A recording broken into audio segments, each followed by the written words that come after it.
What up, and welcome to another Mograph Mocast. I'm Dave. And I'm Matt, and joining us today is our good friend, Mr. Patrick Letourneau. Hello, Internet. And Mograph is a supplement to our site, mograph.com, which is a motion graphics tutorial site with tutorials, plugins, podcasts, and other Mograph stuff. And on the show, we talk about everything ranging from motion graphics to Cinema 4D, After Effects, plugins, render engines, doing business, doing taxes, being a contractor, or working for the man. And you can email us, info@mograph.com. Let us know what you think about the show, and let us know if you have any questions, concerns, comments, queries, grievances, and we'll address them. We love to hear from people about stuff. If you're a noob, if you're an expert, doesn't matter what it is, love to hear from you and get ideas. You're the producer. You can come up with a show topic and send it up to us. It's your show. This is your world, and I'm just a squirrel. And so we've got a couple things this week in our week wrap-up that I wanted to mention, which number one is, first, I did want to mention that later in the show, we are going to be talking about the 3D motion plus, the 3D design plus motion tour. Yes. Said it backwards there. This is Maxon's Roadshow. We're going to have Matthias, EJ, and Chris Schmidt on later on in the show in a segment to talk about what's going on with that. I'm really excited. There's going to be the kickoff with the Austin Roadshow. Matt, you and I are going to go down there. We're going to speak on a panel with a bunch of other really cool people, so we'll be talking about that. And the next day, we're actually going to road trip it back up with EJ, and we're going to do a little beer meetup. It's not a full DFW C4D like we usually do. It's just a chill and drink beer at a brewery type thing, so that'll be a lot of fun. And so just keep an eye out for that. If you want more details, just stay tuned. Let's see, other things from the week. Number one, well, PewDiePie got married. I guess, it's really important that we... No, just kidding, just kidding. This Spider-Man has been taken away from us once again. Yeah. I don't know if that's important or not, but I just thought that I'd mention that too. Did you see the reaction video of, is it Jeff Goldblum, when he heard about it? It's a very awkward interview. Did he say life finds a way? No. Maybe it will. I bet you anything, the backlash, it's going to come back. He says other things, Dave. He's not that much of a one-trick pony. Come on. Yeah. And also the big Beeple event was this week, and I had a lot of FOMO at Gallery Show. Man. It's good to know that my Beeple like toy, because in case y'all don't know this, Beeple was actually named after this little toy called a Beeple. And he was selling one there for like $14,000 or something like that. Are you serious? Yeah, it was funny. Liam posted it, I think, on the Slack, I was like, oh, it's good to know that my Beeple's worth $14,000 when you can just go on eBay and buy one for $50. Yeah, that's fine art there for you, right? Right? It came with a certified, certificate of authenticity, Yeah. Oh, it was an illustration. It included a Beeple. Yeah, it was. Okay. Oh, it came with it. Okay, gotcha. Came with it. That makes sense. Okay. Yeah, Noseman sent a photo to me from there. I was like super FOMOing. But anyway, other things this week. Mark's Houdini course I've been working on a lot lately, and I'm so excited about it. Yeah, I'm so excited. It's gonna be a good course. I got a lot of work to do to get it ready for the fall. It's just a long course. It's 45 hours long, so a lot of editing to do. But I'm enjoying it because I'm learning Houdini while I edit. So bonus. And then Camp Mograph, a couple things on that. We have a few tickets left. We have rearranged a little bit. We're assigning cabins and things. We got a couple people staying at some B&Bs, so we do have some tickets left. If you still want to get out there, you have the about sales end 2 weeks left. Ticket sales end September 6th. So not this Friday, but the Friday after. So make sure if you're on the fence, hop in, get some tickets, Join us. It's going to be a lot of fun. Our sponsors, by the way. Yes. Let's mention our sponsors. Yes. Yes. Yes. So a big shout out and a lot of love to our two Village sponsors, both Maxon and Octane Render. And then we've got Pixel Plow as one of our gold sponsors. Big shout out to them. We love Mr. Plow. And then our 4 bronze sponsors, School of Motion, Insidium, AE Scripts, and Red Giant. So it's super cool to have all these awesome companies on board and wanting to support Camp Mograph and what we're doing here. It's going to be a lot of fun. Yeah. The closer we get to like we spent like last week or something doing a lot of the organization stuff and like sending out emails, and we're doing the same thing this week to try and get everything.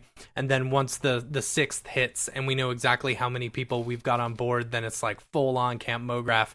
I'm so pumped to start, to get there. Yeah. And then I guess the only two other quick things. Number one is Mograph.com. I did do a couple updates. There is now like a schedule, which is Mograph.com/schedule if you want to see the schedule. Also, the merch is up, and I think people are going to be really happy about this. I mean, the merch has been out there, but it's really like that it's kind of consolidated now, and a lot of people in the UK have been asking. So there are links to the ones that we can put in the Amazon UK store. It just depends. They don't allow us to put all the merch up yet. Do we have the we got render things one up there too for the UK? Oh yeah, there you go. All the render things. You can get the shirt. Okay, you can get the shirt. Not the hoodie. That's it. Yeah. So people would be happy to know that that's out there. And yes, I had another quick question.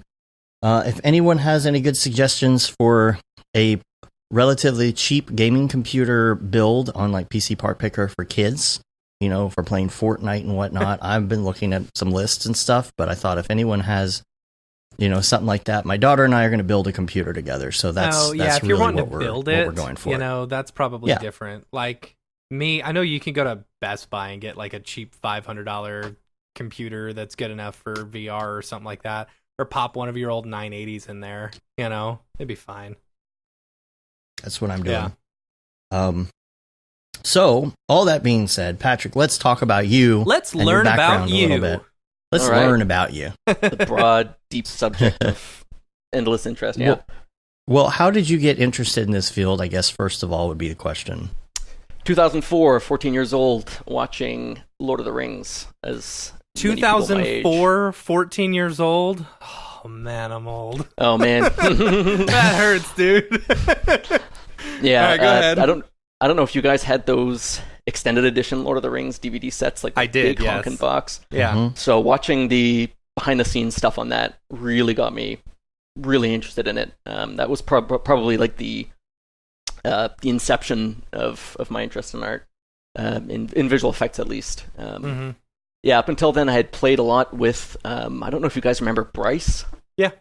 Oh, yeah. Oh, yeah. I was big into Bryce. Bryce was like, it came on a demo disc. So a little more background. I grew up way out in the middle of the forest. Like, think of a house in the woods, dial-up internet up until 2009.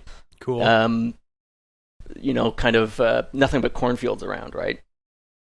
So there was a lot of time to piss away at the computer. And started with Bryce, moved up from there to sort of an interest in visual effects and doing things properly after watching these DVDs, and just kind of fell butt backwards from there into a career. Been very, very fortunate to meet a lot of great people and have a lot of help on the way. So are you mainly a C4D guy? Yep. So C4D has been my main package since probably, I want to say 2009. Sort of cool. Yeah, and like I said, growing up out in the forest, I would drive to a cafe that had high-speed internet. I would download every C4D tutorial I could, or every 3D or art-based tutorial I could. Back home, plow my life into learning it. Oh man! And like I said, just kind of the dominoes fell into places from there. What about schooling? Any like design stuff or anything like that, or self-taught, or just completely self-taught? No. Yeah, I have no formal training in art or anything like that. It's just You're my hero. You're my hero. I appreciate it. Yeah, I mean, I've gotten a lot of help from art school graduates. I'll put it that way. My good friend Alex Shalubchenko, find him on Twitter, is a guy that I've been working with probably since 2012, 2013. taught me a lot about the fundamentals of art and sort of, getting your act together and naming your files properly. For sure. I find that's kind of a thing with self-taught artists. Can be a little lack of organization, if that makes sense for some of them. Mm-hmm. You really have to come up through sort of a studio environment to get that beaten into. I find anybody I've worked with who worked at a large studio, they tend to be very, very neat and clean, very tidy with their files. Mm-hmm. My file organization is super anal, and if I ever go back and look at one of my very first projects, it's just one directory with all the files. Yeah, with everything in it. Very flat hierarchy. Honestly, I don't even like going back to my files from last week. I don't know. I have a tendency sometimes to be kind of messy, but I always eventually clean it up. That's always eventually sometimes clean it up. Always eventually sometimes consider maybe thinking about cleaning up my project. Creation is messy, right? Yeah. It's funny when Matt and I work together, because if I start a project, it's like he's got a completely different file structure than I do, and I'm just like, I don't like this structure. He has way too many folders. You guys don't. I have. Was that what? Oh, sorry, I was gonna cut you off there. You guys don't have like a agreed upon setup After Effects? Well, we do. Okay. No, we do. No. But we had it for a long time. But if Matt does a project for like a client on his own, he'll do his own file structure, and I'll open it up, and I'm like, you got 3 folders in here. Yeah, I only need 3 folders. That's all I need. Project files, graphics, and renders. That's it. I feel like I've opened a bit of a rift here. I'm sorry. Yeah, I know. Where do your references go? My references, then you create a from client folder. From client, but that's not a reference. Well, okay, then you put your references in your graphics folder. Why would you put it in the graphics folder? Oh, in a folder called ref. So what you're saying? Your JPEGs, your PNGs. Why do I need you're a separate saying there folder should be for a PNGs, reference folder? PSDs? I don't have a folder for PSDs. And no. Yes, you do. Absolutely, no, you do. I do not. I have look it up right now. I guarantee you do. I got one for vectors. I got one for Photoshop files. I've got one for references. Now, don't look up that old file structure for 2 years ago. You have a PSD folder. You've got a footage folder, a C4D, AEP. Why do you need the AEP and the C4D? Can't you just put them in one folder called project files? You want me to put After Effects and Cinema 4D files in the same folder? Yeah, because you do project files. You do project files, you just and then you do C4D in its own folder and After Effects in its own folder. Gross. I don't think I can be in this podcast. No, you got to keep them separate, man. Keep your dimensions separate. Yeah, got to keep them separated. Well, yeah, you keep them separate. You have your After Effects files in one folder and your C4D files, like project files. That's where it is. Please don't fight, Daddy. Controversial. But it's all right, because usually we're working with like our own individual clients, so Matt can do it his way, I can do it my way. Usually it's separate anyway. So that's funny. Nick's on. Pickle Nick said, "This is why I don't organize my files." Yeah, that's funny. It's too I know, controversial. Nick. I know. Yeah, I came up in Maya. Actually, most of my early career was doing video game assets, which sort of feeds into my current career doing visual effects, where sort of the efficiency of modeling comes in, and keeping everything bare bones. But with Maya, the big thing was putting underscores and everything instead of spaces. So every time I used a space every time I used a space in the name, my coworker Alex, this really strict to the point Russian guy, would be like, "No, clean your shit up and sit me down and go through all my files." And yeah, that was an interesting experience. Like I said, art school. Do you use underscores then, or no? Do you still use them? They've fallen out of favor with me. Who wants to press 2 buttons? I use underscores. But you got to press 2 buttons to put them in. That's all right.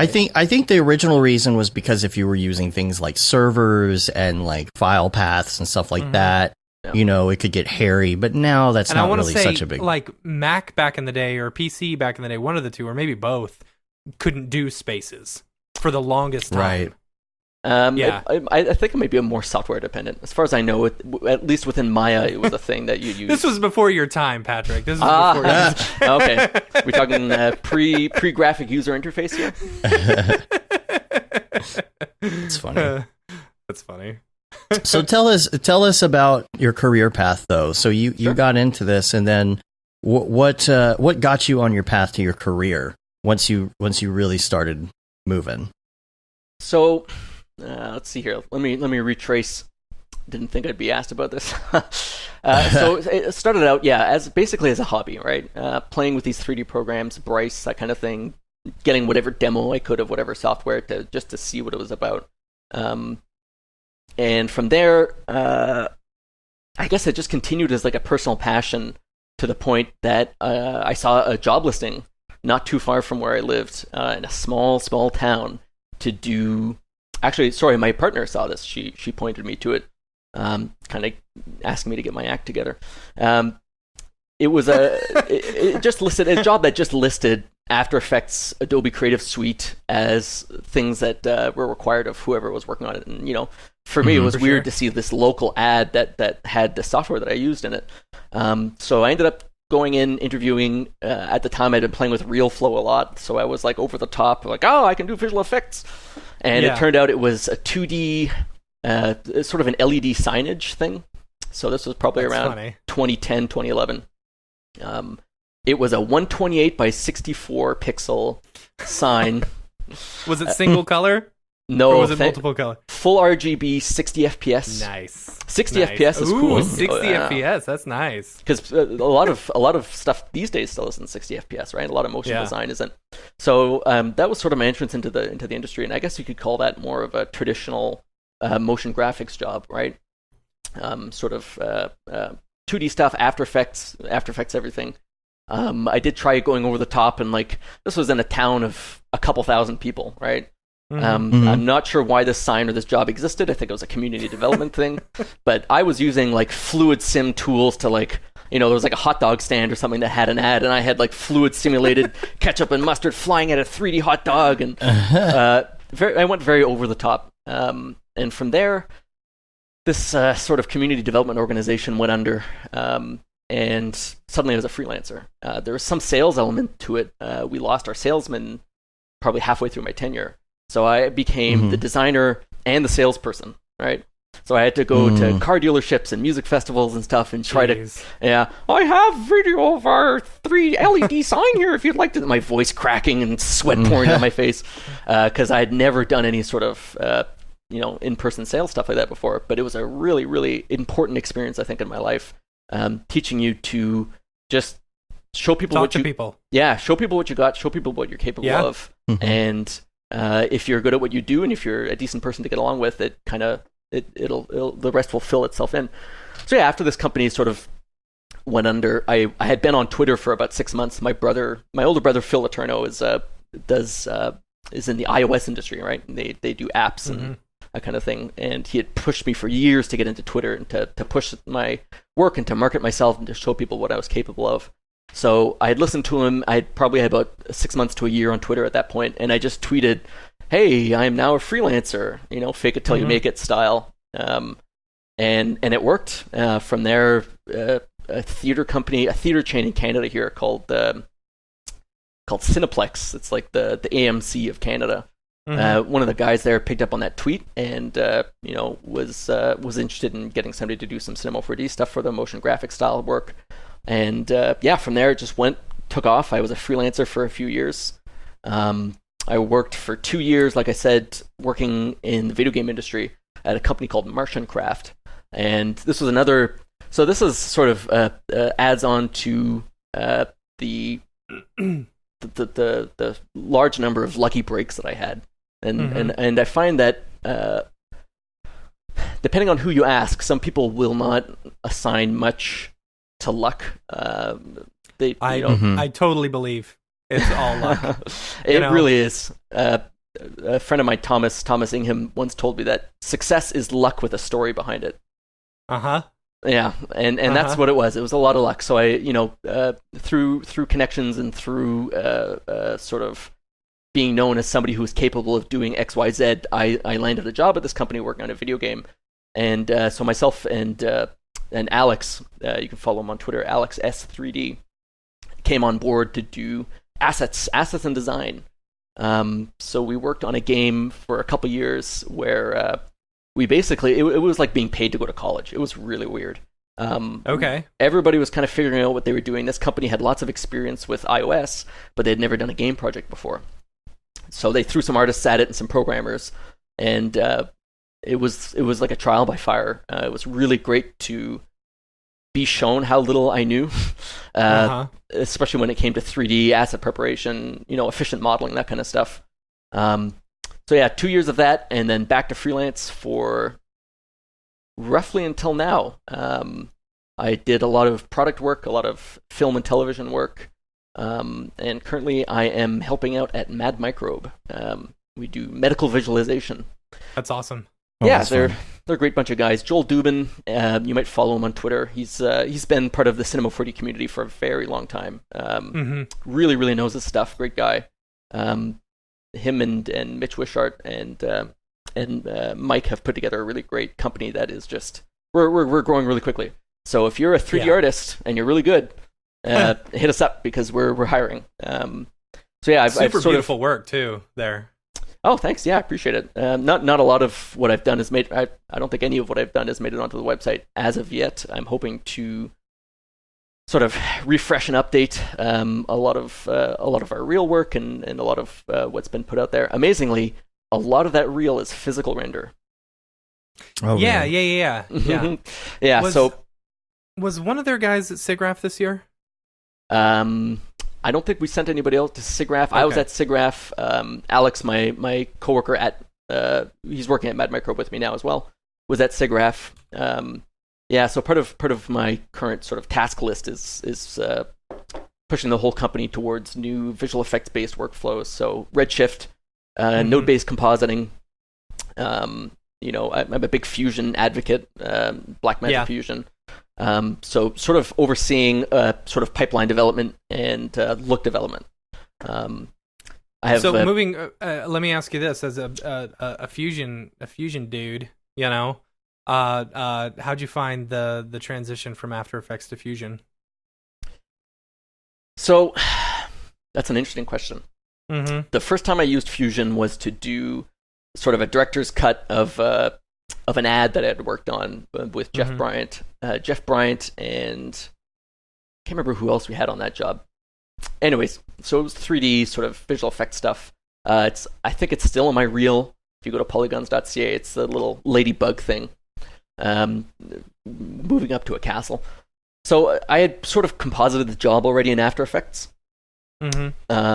Wasn't super happy with it. And when it came time to, and this is the luxury of being a freelancer, right? When it came time to spruce it up, I was like, all right, well, I don't have any work on my plate right now. And I live like a college student, right? Ramen noodles and try to keep expenses super low, which afforded me sort of the time to work on a new version of it. And so I just ported the whole job over to Fusion, layer by layer, just to see how stuff worked. And let me tell you, once you get into it, once you have to sort of arrange a complex 3D scene with nodes, you never ever go back. Yeah, right. Yeah. My brain works in this, or I think my brain. I think visual effects as a workflow works when you have this node-based layout where you can see every part of your shot and every part of the components of that part of the shot at once on a node graph, right? What I found with After Effects is if I wanted to do any sort of complex nested layering or stacking of a lot of layers or passes, everything was hidden inside a pre-comp somewhere. And if I wanted to find out what was driving this particular effect on this pixel here, I'd have to hunt through pre-comps to try to find the source. That was really the genesis of what pushed me over to Fusion, because, like I said, you can see the entire shot at once. So does Fusion give you the ability to group a bunch and like condense them into one node? Yeah, so there's grouping. There's I believe groups can be collapsed and hidden, although I don't know why you would want to hide too much. Right. The way it's built is really, really easy to fly around, jump from one part of a shot to another part of a shot. And because right now my workflow relies heavily on Cryptomat and light pass AOVs, so when I put out a shot, every light or every 2 or 3 lights are grouped and output as a separate EXR sequence, so that I can go in post and tweak everything about that shot or apply effects only to one group of lights and not to another group of lights. That kind of thing, it would be torture in After Effects. Yeah, for sure. Yeah. So I don't know how to go back. I don't know how to pull it out of my pipeline. Yeah, that's one of those things where, like, just the fact that if you want to use something as a source in like 3 different places, you can just, drag that node to those 3 different things. You don't have to copy it in there 3 times. The one things that I don't love are, I don't like, this is just me personally, right? I don't love merge nodes, like having to merge and then merge and then merge and then merge, 4 different layers or something versus just throwing 4 layers in one, then doing multiply or add. I don't know. That's just me personally. But I get the workflow ability of being able to see everything at once. It's kind of nice. Yeah, merge nodes are sort of the initial pain of getting into it. It's like, I can't just drag this on top of that every time but once you get into it, I find sort of layering stuff in and rearranging layers is like it's a one-time thing, right? Yeah. You get in there, you get your layers stacked, and everything after that is just kind of tweaking effects and tweaking intensities of this and that. And there are ways you can have if you select 2 nodes and then type in the merge command to create a merge node, it'll automatically layer them and stuff. So that kind of stuff just makes it a little bit faster. But once you really get into it, I find that the compositing stage, at least for me as a 3D artist, I spend almost as much time in comp as I spend in C4D. Lucas is asking if you still do anything in After Effects at all. I mean, I've done a few things in like Nuke, for example, and it's like, this works really well in Nuke, but sometimes if you just want to throw like, I don't know, like a levels on something, do you go the route of opening Fusion, or you just... I open up Fusion for that. Yeah, I mean, like I said, it's a paradigm shift. Not to be too much of a with the platitudes here, but it's a total paradigm shift where once you realize that you just plug this into that and it's like Lego, you have no reason to really open anything else. To open anything else up. I know people who even use it as a Photoshop replacement. That's interesting. Oh, really? Yeah. I mean, it's slightly limited in that capacity, but there's a full paint tool set in there. It's really good at handling big pieces of data, basically. So high res, uncompressed, 32-bit EXRs, it just kind of chews them up. But it's way faster at rendering too. Yeah, so rendering is GPU accelerated, and really efficiently multi-threaded. And I've got a tweet, I think it used to be pinned, maybe it's not pinned anymore, where I sort of show a node graph, or it might be in the replies for this pinned tweet. I show a node graph kind of spitting out the shot, right? And it's just super satisfying to watch, when you go to hit render and you get to watch this little computer bleeping away with all these lights flickering and showing each element of the shot happening. Another part of it that can become useful with that is you get a live sort of debug of what's slow in your shot. So in After Effects, if I have a comp that's slow, I don't really have a way to debug that. In Fusion, I can just look and see which nodes are lit up for a long time. That makes sense. Yeah, so it leads to it sort of forces you into habits like caching certain nodes to disk. So you can at any point in your branch, you can say, hey, cache this to disk, and just load it up next time I request that part of the branch instead of recalculating everything behind it. That's smart. Yeah, so you can lock down parts of your comp once they're looking good and just load them back from cache, and it's instantly much, much faster. Yeah. I was talking to an old boss of mine. He's not the most tech savvy the other day, and he's been on Mac forever. I was like, come on, dude, you just got to get a PC. Yeah. I will build you a PC for free if you just buy the parts, Right. You'll be so much happier. And he called me up the other day, and he's like, oh, yeah, I got this new PC, and I really like it, but it's weird. I pull stuff up in After Effects and it's just not much faster. And I'm like, well, yeah, because it only handles one core throughout the entire thing, you know? Right. Oh. Yeah, After Effects is an interesting beast. From what I understand, at least from management, is there's no real typical use case for After Effects. There's no typical After Effects user. It's a very, very broad user base that do a lot of different stuff with it. And no two workflows are completely the same. So yeah, for sure. With a small team, you know, it's not a large team developing After Effects. They have to sort of pick and choose their battles and where they're going to make improvements to the core of the thing. Because, you know, it's similar to Maxon. Maxon doesn't have a huge team on working on cinema. So they have to sort of pick their battles and try to make it as good for as many people as possible. The thing with Fusion is it's hardcore. You know, it was birthed for visual effects. They're pushing motion graphics now in their marketing materials, but it kind of feels like an also ran, right? It's not, as far as I can tell, being adopted by the motion graphics community in a large way. Gotcha. So yeah, for a little visual bit, effects, but you know, there's ramblings, but oh, you're seeing some, are you? Yeah, but I don't know. You've definitely got your pulse on the Mograph community a lot more than I do, right? I don't actually typically describe myself as in the field of motion graphics to begin with. Sort of. Yeah, because you say motion graphics to anyone who's not in the industry and they don't know what you're talking about. Yeah, or even if you do say motion graphics to somebody in the industry, it doesn't really describe sort of my background and my skill set. Which is more typically towards it's interesting. My sort of involvement with the motion graphics community, a lot of it is through Cinema 4D. That community tends to congregate towards motion graphics in a really, really strong way. And so I found that everybody else was using this to do motion graphics, so sort of cozied up with a lot of Mograph people, and that actually led to a lot of opportunities. When it was found out that I do 3D stuff, like sort of texturing and modeling, they're not typically skill sets that are strongly represented in the Cinema 4D community, if that makes sense.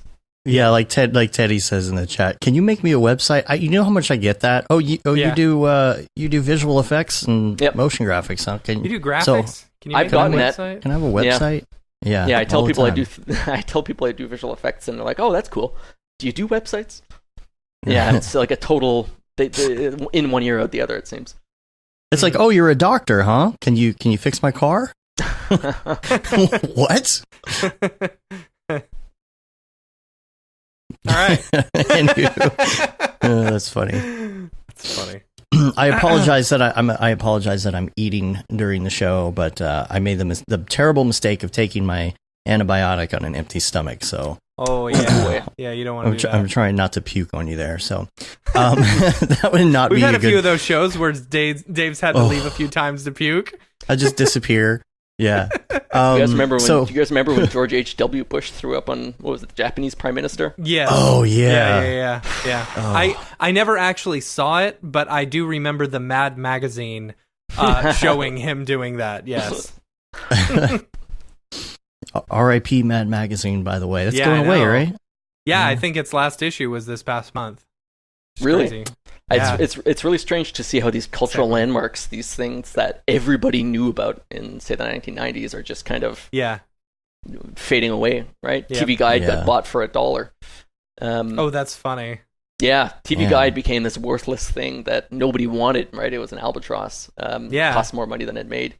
Yeah, that plays into sort of this whole decentralization of culture that's happening in fast forward with the internet, but... Yeah, and speaking of which, I was talking about the computer thing, and I was hanging out with my daughter yesterday, and I'm like, well, we're not going to buy stuff for your computer today, but we're going to look at it.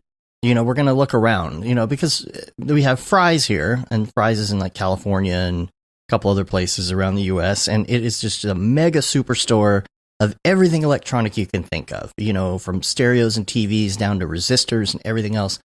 And we walked in there, and I guess they're like starting to go out of business, like all of them. So they're not restocking. I wish I had the photo to pull up. It was the saddest thing I've ever seen. It had a whole section that said motherboards, where they used to have them all up on the wall for display, and it was completely empty. And they just had a bunch of Avion water, like hundreds of Avion waters sitting there and empty rows of shelves. And I'm like, this is so sad. Like the internet and like the culture of buying everything online has put a cool place like this out of business.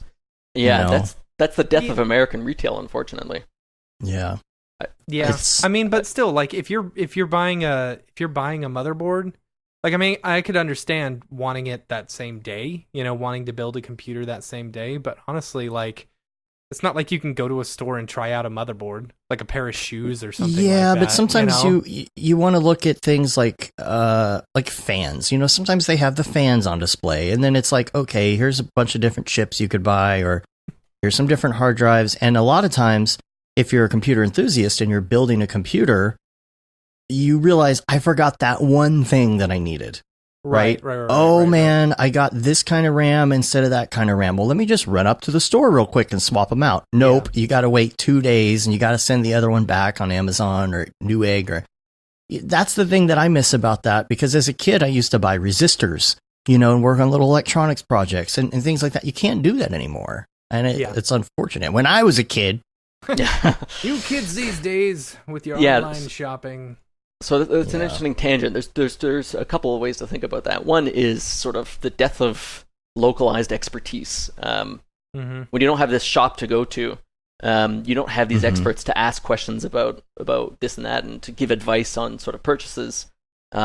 Personally, for me, and I don't know if this is too political, but sort of concentration of wealth that happens with the internet, the fact that all these, it used to be hundreds and hundreds and thousands, tens of thousands of retail stores turn into one website that you go to, one or two websites, and it's one or two people pulling in all the revenue for computer parts, or a large chunk of it at least.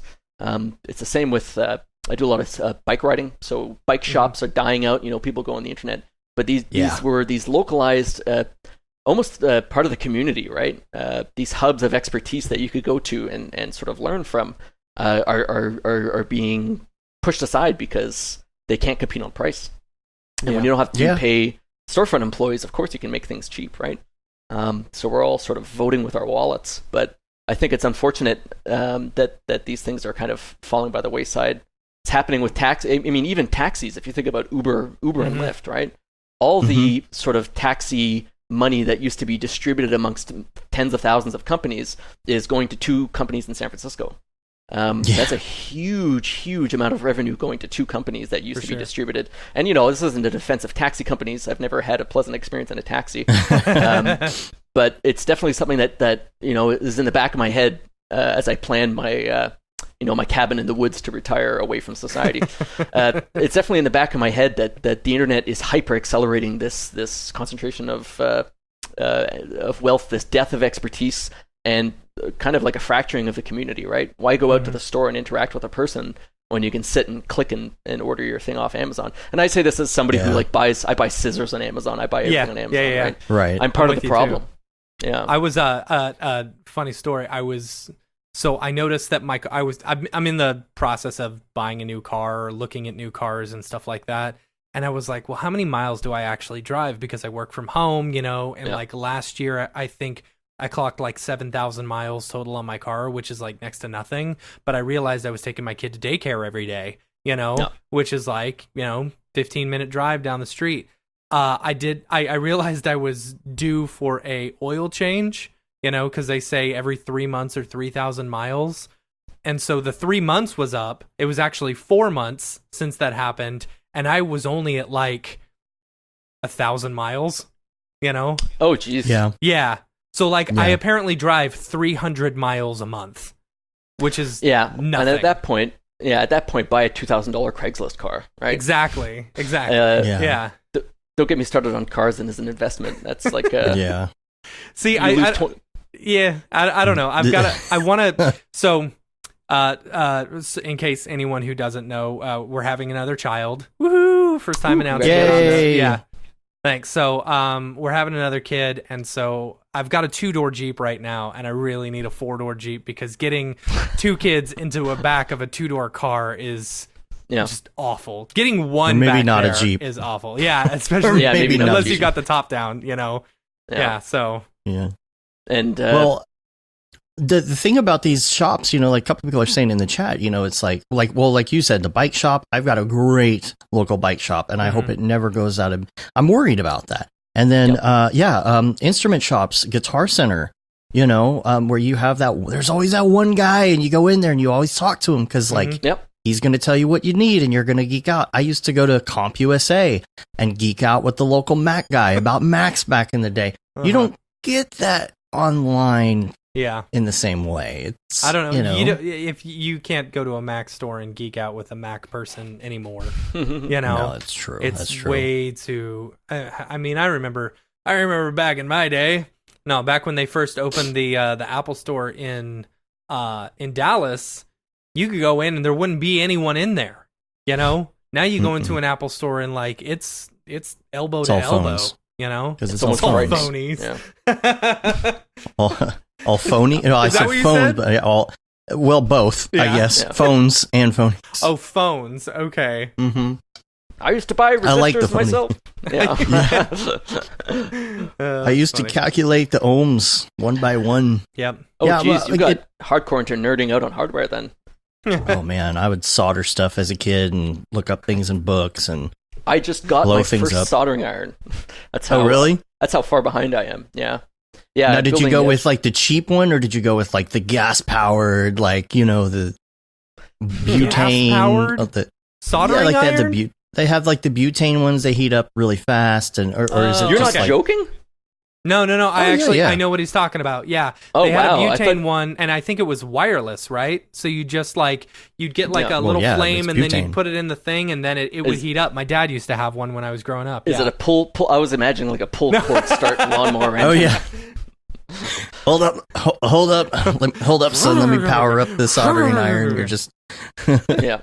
No, I went with the cheapest soldering iron I could find. Are you building something? I'm building the cheapest possible 3D scanning photogrammetry setup. And so for that, you need some soldering. I have to build sort of like a... Sorry, go ahead. Oh, I said, no, that's a really good segue. That is a good segue. Maybe I can... That is a really good segue. Yeah. Because we wanted to talk about your 3D scanning setup. Do you still have your camera sitting there you showed us earlier? Yeah. I have actually the whole... Maybe I can pick up the whole rig here. There's sort of a 3D scanning studio table over here. Oh, geez, I'm going to knock something over. So this is sort of all of a sudden his camera goes... Yeah, right? I'm hitting the ceiling with the post here. So this is sort of the version that sits... Yeah, it's a little hard to see. I'll have to tweet a photo of it. This sits by a turntable over here. I've got an automated turntable that rotates the subject, takes a photo, rotates the subject, takes a photo. So it's super, super automated. I only have to do one row of photos, so I can scan something and have a usable mesh in 10 minutes. That's cool. Yeah. And it's automatic, you said? It's automated. Automated? Okay. Yeah, and a lot of the automation is not currently working, right? Automatically taking photos isn't working. I'm having to sit there and trigger it every time the turntable stops. But you do that 24 times and you've got a finished product, which is a far cry from the early days of 3D scanning, at least for me, where I was kind of having to move all the way around. Walk around. Sure. Yeah. So and that's the trouble with 3D scanning. You either have to have a ton of room like that to walk around the subject, or you have to have a turntable setup. And turntable setups have their own sort of pitfalls. A lot of software needs special treatment if you're doing turntables, like if you're using Agisoft Metashape, which used to be called PhotoScan. You have to have a mask, or at least paint one mask and have it track that mask throughout all the photos so it knows what data to throw away. Reality capture is a little bit better, kind of seems to understand what you're throwing at it in a much smarter way. But yeah, I've been moving up a little bit in my sort of how much I'm letting myself play with this and spend on this, and went and bought this thing. So a guy I follow online works at Weta Digital, and he does asset acquisition for them, and recommended this ring light. There's in front of it. You can see my MacGyvered polarizing filter on here. Yeah. Yeah. Between this light, I've got two of these. Between this flash and polarization, I can get really, really, really flat, clean imagery with no reflections. I use a method called cross polarization. So if you polarize the light that's leaving your camera and then have a polarizing lens filter on your lens, you can sort of cancel out reflective light and only get the pure and you can get the pure albedo of what you're looking at.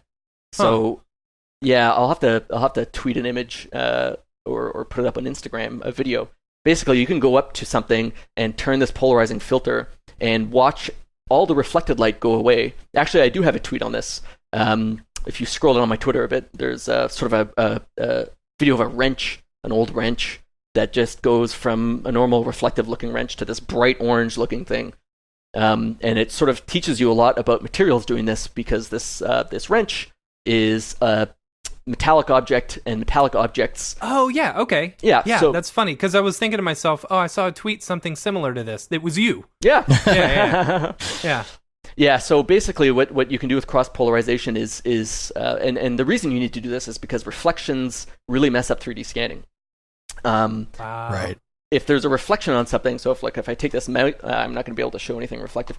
So if I take this and turn it, and take Dave, I'm posting I'm putting that in the tweet in there dingus so you can show us. Yeah, cool. And then, go ahead. As you turn this thing, if you're taking a bunch of photos of it, if you've got reflections, they're either changing and moving as you're moving the object around, or in this case, because it's a cylinder, they're stationary. And this 3D scanning software photogrammetry software, more accurately, that's trying to track features on the surface of whatever you're taking photos of, gets really confused by these reflections. For sure, of course, yeah. So if you have a cross-polarized setup, there's the video. If you have a cross-polarized setup, you can cancel out those reflections and see the object for its pure albedo. So albedo is scattered light.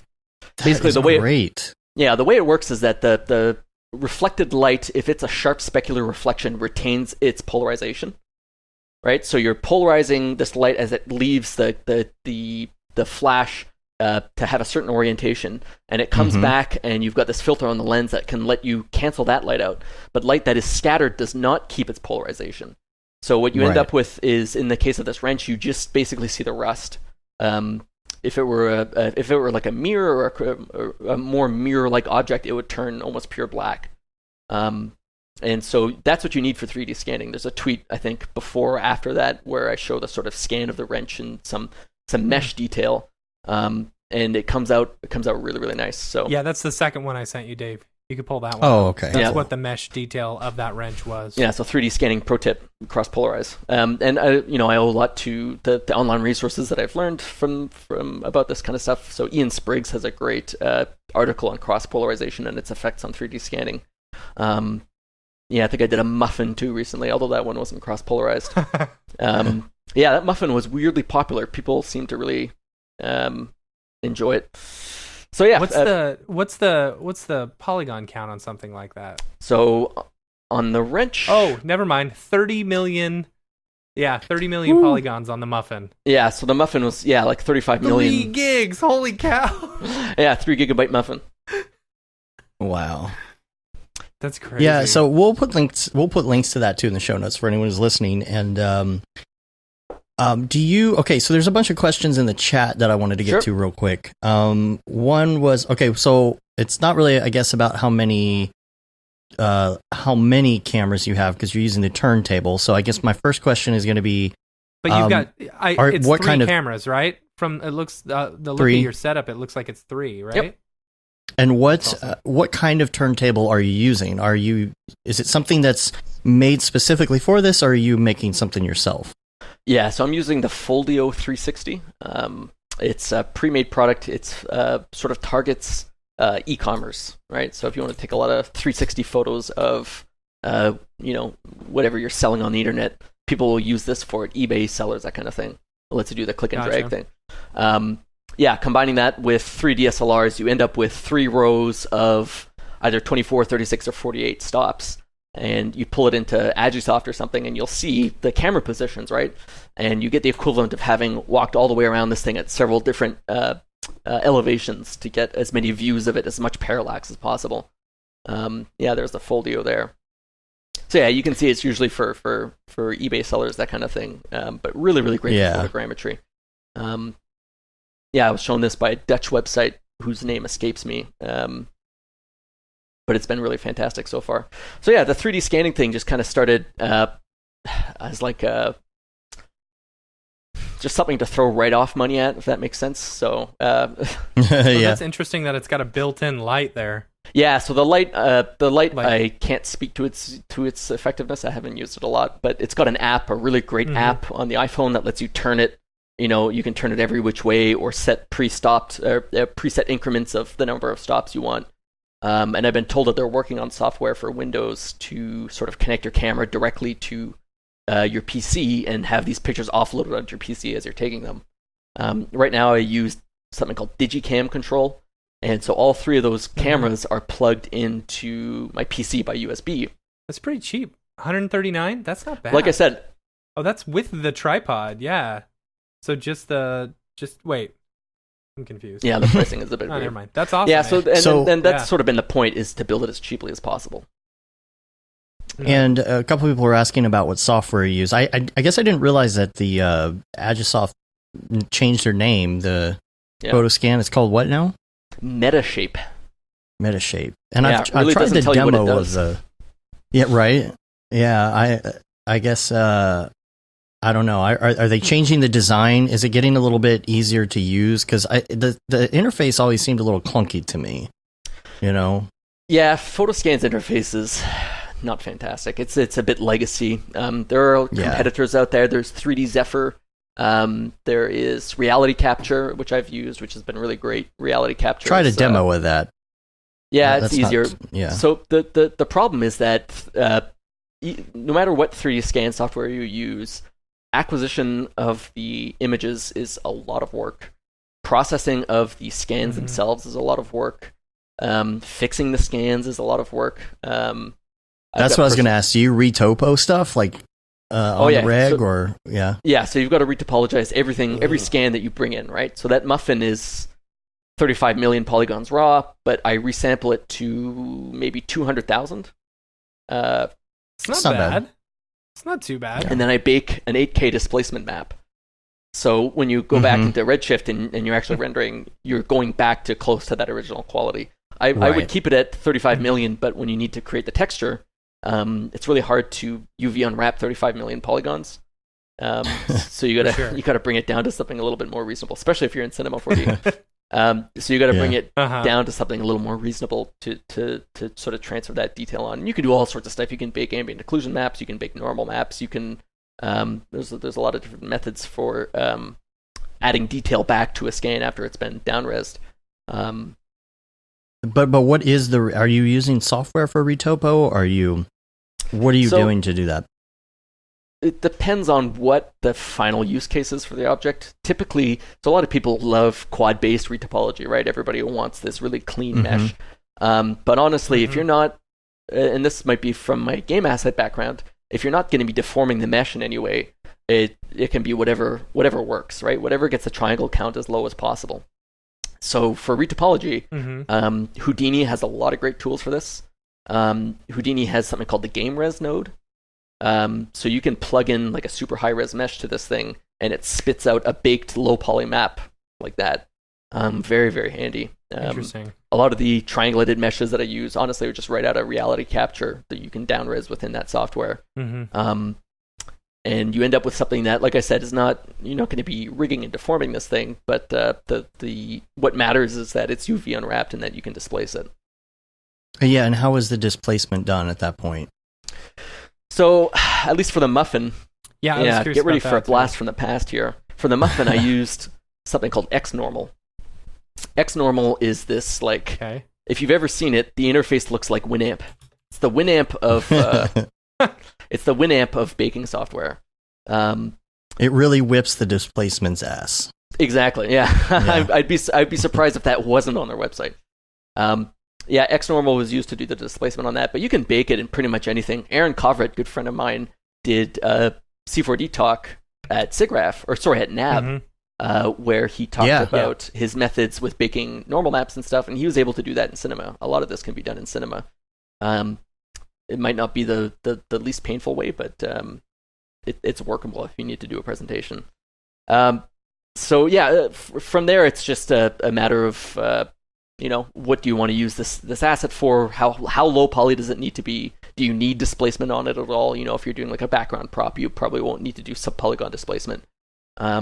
But it's so great in Redshift that I've been sort of spoiled to just kind of throw as much as I want at the GPU and not have a problem. Right. Had a little more trouble with this kind of thing back in the Octane days. Yeah. Speaking of which, another segue. Let's go to Ravcock. What's your flavor? Noticing every time you pick up your coffee cup, you have a different coffee cup. What is going on? If you're not drinking from 2 mugs, what are you doing with your life, right? Yeah, I've got water here, right. And I've got green tea in the other one. Yeah. Okay. I should have had a few more mugs and just kind of pick them up from. Yeah, like 16 different mugs that you would just drink from. Just see when somebody notices. Yeah. So you were at the Redshift booth at SIGGRAPH. And so I guess you were learning a little bit more about the RT stuff, which I haven't heard much about. I'd love to hear more about it if you know. Yeah, Redshift RT is going to be very exciting. So anybody who's used Redshift before, if you're not familiar with it, it's a GPU renderer. It's been built up basically from 2013 from the ground up to be a GPU-only renderer. There's no CPU option. There's been some growing pains in that way, but it's a really, really fast renderer. Probably the downside of it has been sort of interactivity. If you've got a really, really big scene and you're sending it to Redshift, sometimes if you change some stuff, it's got to do a lot of math to sort of re-prep that asset for the GPU, and there's a bit of a delay there. Part of that is going to be fixed in future updates with more optimization. So there's sort of some house cleaning stuff that happens on the GPU before things are sent over that should make it a lot more interactive in the coming year. But Redshift RT is basically a port of the Redshift kernel, as I understand it, a port of the Redshift kernel to DXR, which is what you're seeing used in video games right now for sort of reflections and stuff. Okay. It lets you do final quality, the promise is final quality renders at like 60 FPS. So if you've seen URender or if you've seen, a Blender Eevee, which is... Yeah, I was going to say, how does it compare to Blender Eevee? So, this is the thing these days. It's very interesting to watch how everything is getting compared to Blender, right? Blender is like this this upstart shooting star of a software. It's been really great to watch. I wish I had Blender when I was a kid. That would have been such a great entrance into the industry. So compared to Eevee, Eevee is, it's a viewport preview tool. Not a ton of final work is being done in Eevee. I mean, there's a lot of people showing off what can be done in Eevee, and that's great. Right. Redshift is sort of adopting a similar approach in that the idea behind Redshift RT is that it's the tool that you preview in, the tool that you do your look dev in, and then you hit a switch, and it goes back to Redshift pre-rendered, Redshift production. Right. And the goal is the artist won't be able to tell the difference. So you press a button. That's a big goal. Yeah, there's some lofty MFers over at Redshift there. They really don't aim low. I'm hoping this is not on the verge of over-promising on their part, but from what I saw, they had a very, very, very early preview of Redshift RT. They'd just gotten it working not long before SIGGRAPH, and it was instant. And they told me this is not optimized at all. Nothing about this has been sort of gone over with a fine-tooth comb yet. This is just a proof of concept.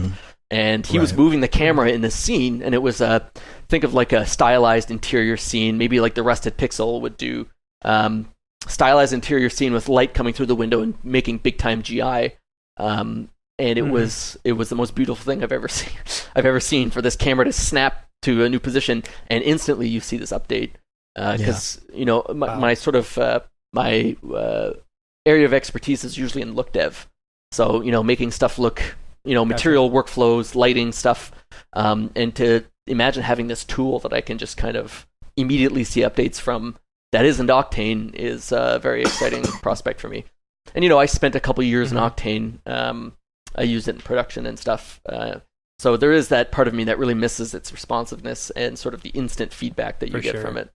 So hopefully this fixes that. Downside of it, at least at this stage, there's no out of core.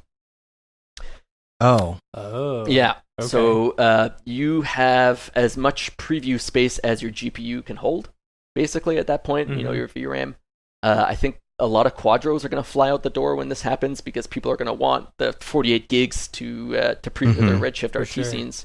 But I'm being told that there's a lot of tricks that are being worked on, texture compression, texture downresing, that kind of thing, so that you can at least still see your scene.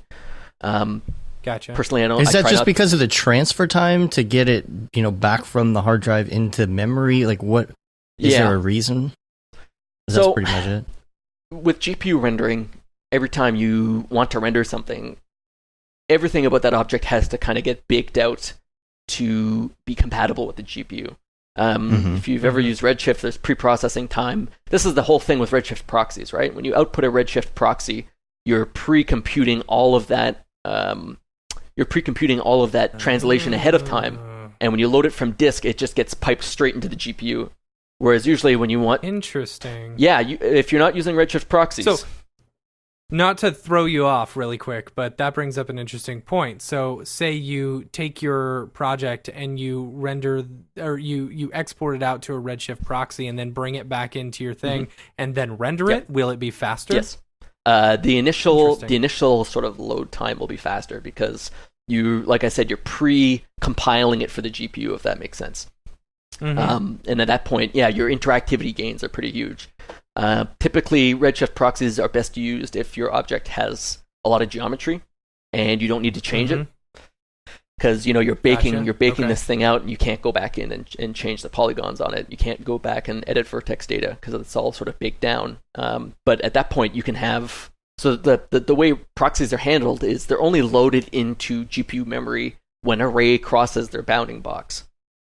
So if you've got a tree, say a super high poly tree, and it's way off on the side of your scene, it's not going to get loaded into memory at all until it absolutely needs to. And that's sort of interesting. That's sort of the benefit of it. So with RT, the way this sort of plays in is everything needs to be on GPU memory at all times for it to be like video game speed. So I don't have enough information to know if out of core will be coming. I'm sure they would love to. But from what I understand, it's going to be basically full quality Redshift in real time.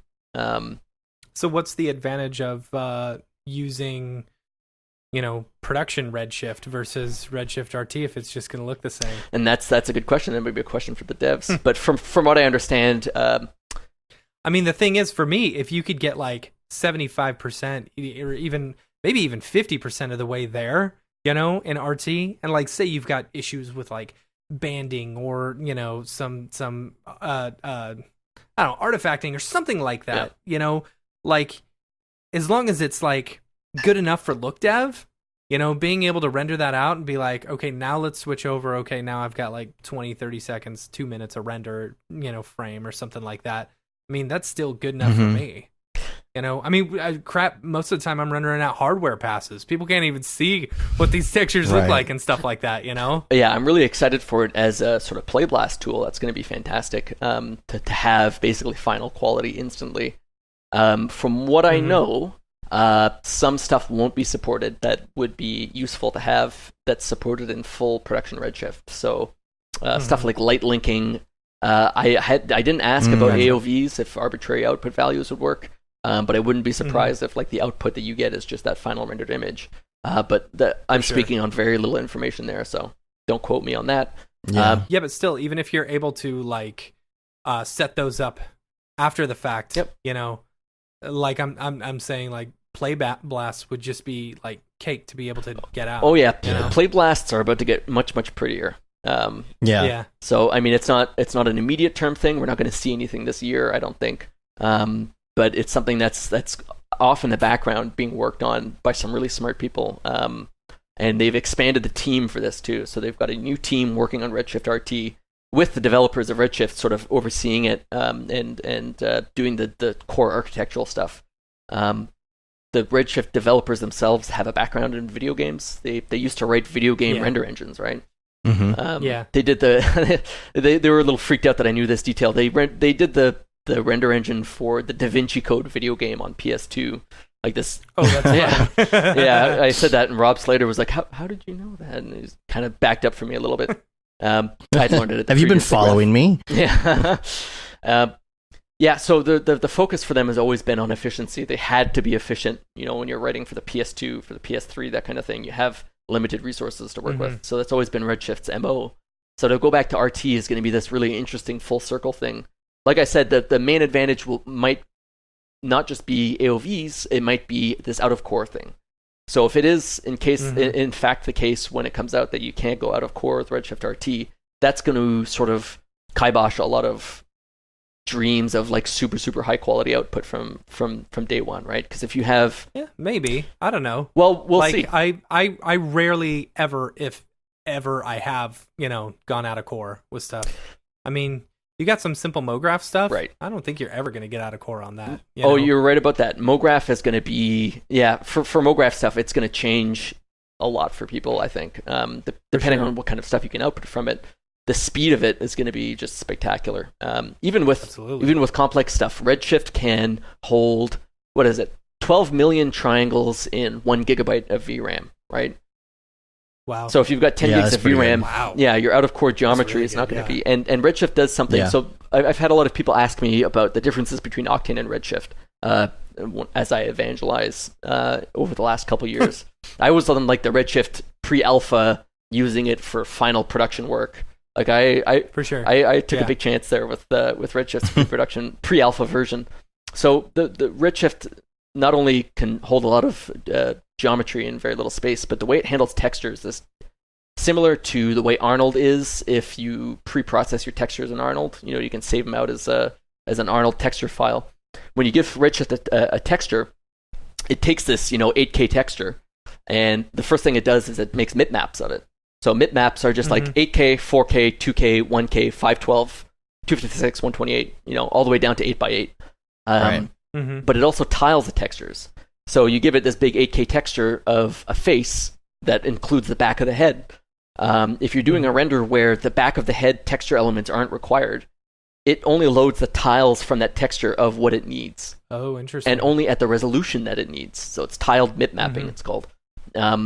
So I'm guessing that a lot of people's even relatively complex projects, because of the way it handles stuff so efficiently, is gonna fit on Redshift RT. And I did a tweet about this theme of the day back when I first tried Redshift, where I had a globe, those high-res NASA maps that you can get of the Earth. Yeah, of course. So I had that in Octane in one screen. I had it in Redshift in another. And this was when I was just sort of starting to understand what Redshift was about. And Octane used 2 gigs of video RAM or whatever to load this. I think it was like a 64,000 pixel texture or something. It was huge. And Octane was using 8 megs. Redshift. I misspoke there. Redshift was using 8 megs. Yeah, almost sold a lot of Octane licenses there. Because of the way Redshift is able to do this tiling bitmapping, it was only using 8 megs because the part of the texture that was visible was the front of the globe.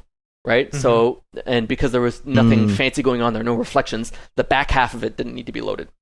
The other part of it is Redshift will look at how large something is in screen space and say, okay, this thing has the 10K texture, but it's taking up, 150 pixels of screen space.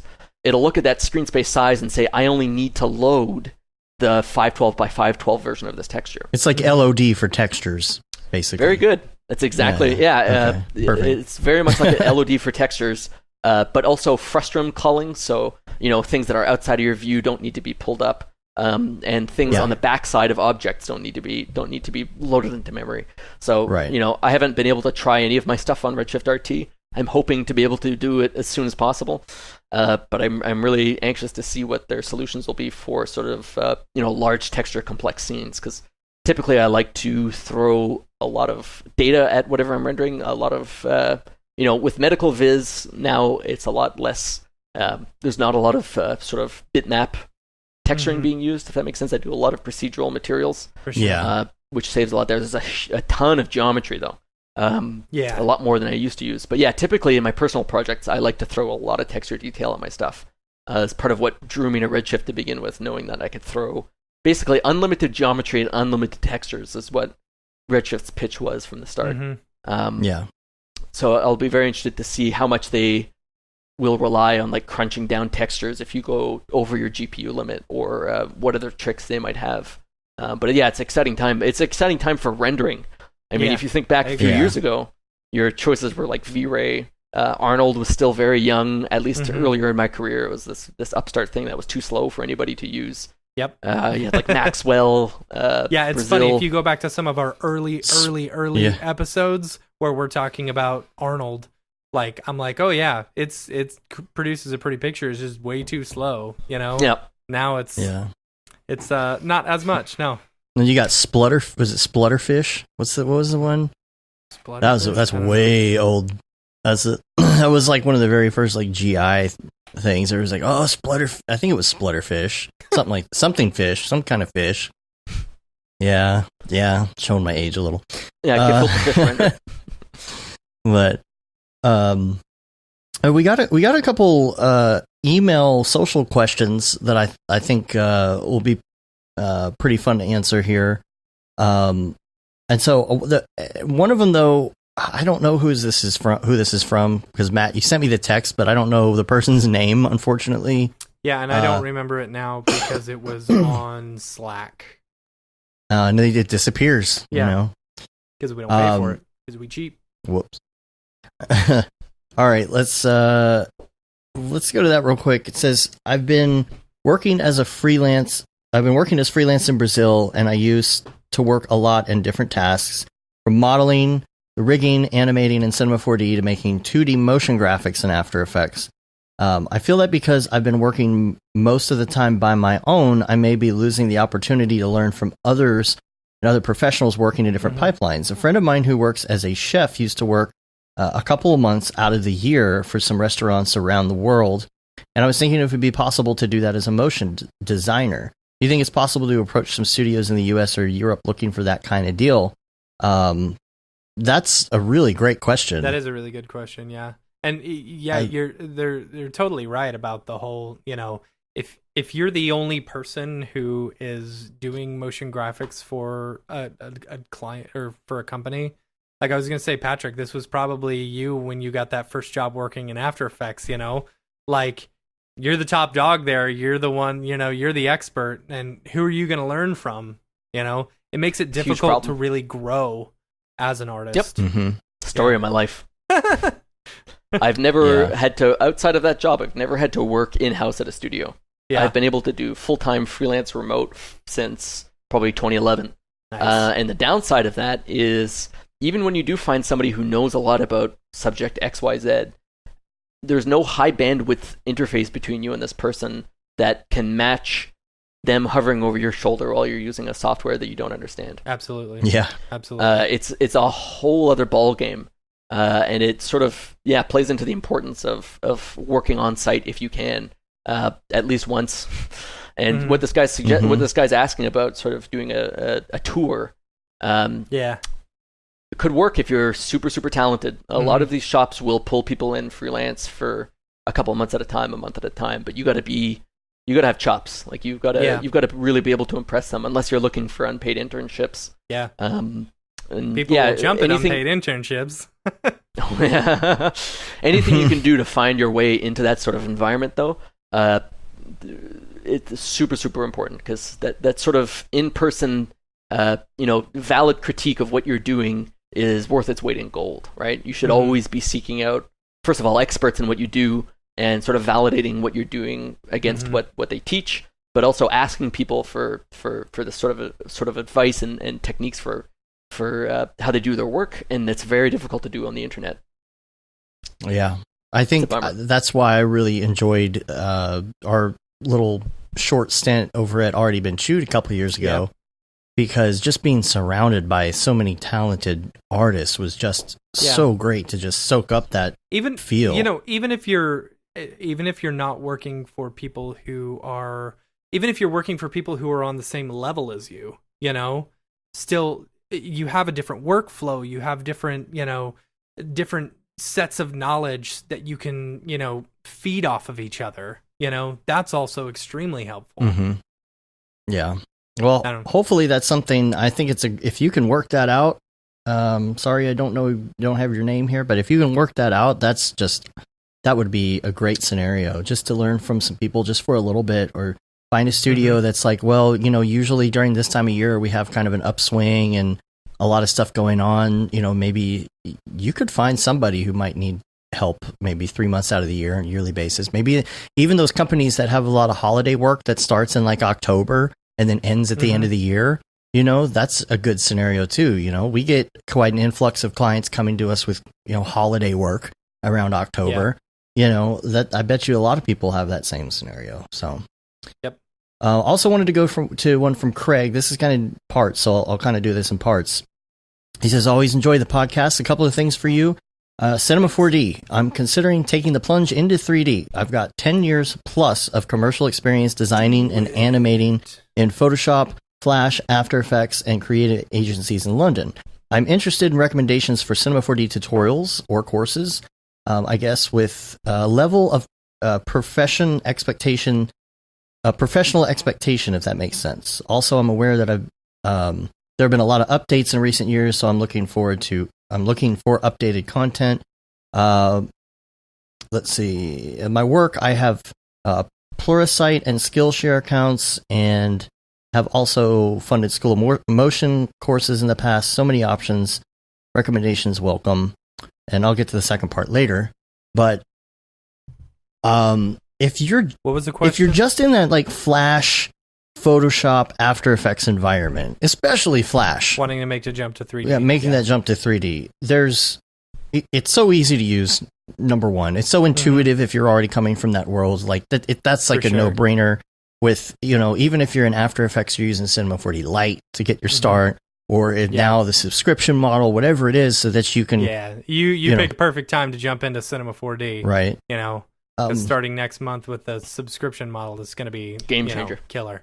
Yeah, totally. And you could try it, for as long as you'd like with that subscription. Not worry about your cost of entry. You can do some of the tutorials during that time. And just see, or actually, if you're going to be anywhere near one of these cities that we're going to talk about later, you can go there and like get trial versions of like a ton of stuff. So make sure you check that out. But I would say it's definitely worth it. And as far as like different places to learn, obviously School of Motion is great. There's a lot of design stuff there. If you're looking for more super technical stuff, I guess the obvious ones, Grayscale Gorilla's out there. Who else? EJ stuff. All of EJ's stuff. He's always the first one that I recommend people go to, because a lot of his stuff is it. And Patrick, you and I were talking about this earlier, where when it comes to tutorials, it's like you have a tutorial where someone's going to just teach you the technical side of it, but then you've also got tutorials that teach you the technical side, but also have a beautiful design to it as well. Right. I think the ones who will teach you more about the design as well are ones that you should really try and gravitate towards. Oh yeah, Tim Clapham, that's another good one. And Rocket Lasso. Chris Schmidt, yes. Yep. Yeah. But I know that EJ will teach a lot of basic stuff as well as more advanced. Really easy to digest as well with his tutorials. He's always the first people I send people to. Yeah, I think it's probably better to start with stuff that's short. Do a 20-30 minute tutorial on something. Don't jump into the real complex long ones. Start with the small honestly, stuff. like if you're just doing Photoshop and all that other stuff, here's what I would recommend: do a 3D logo. Yep.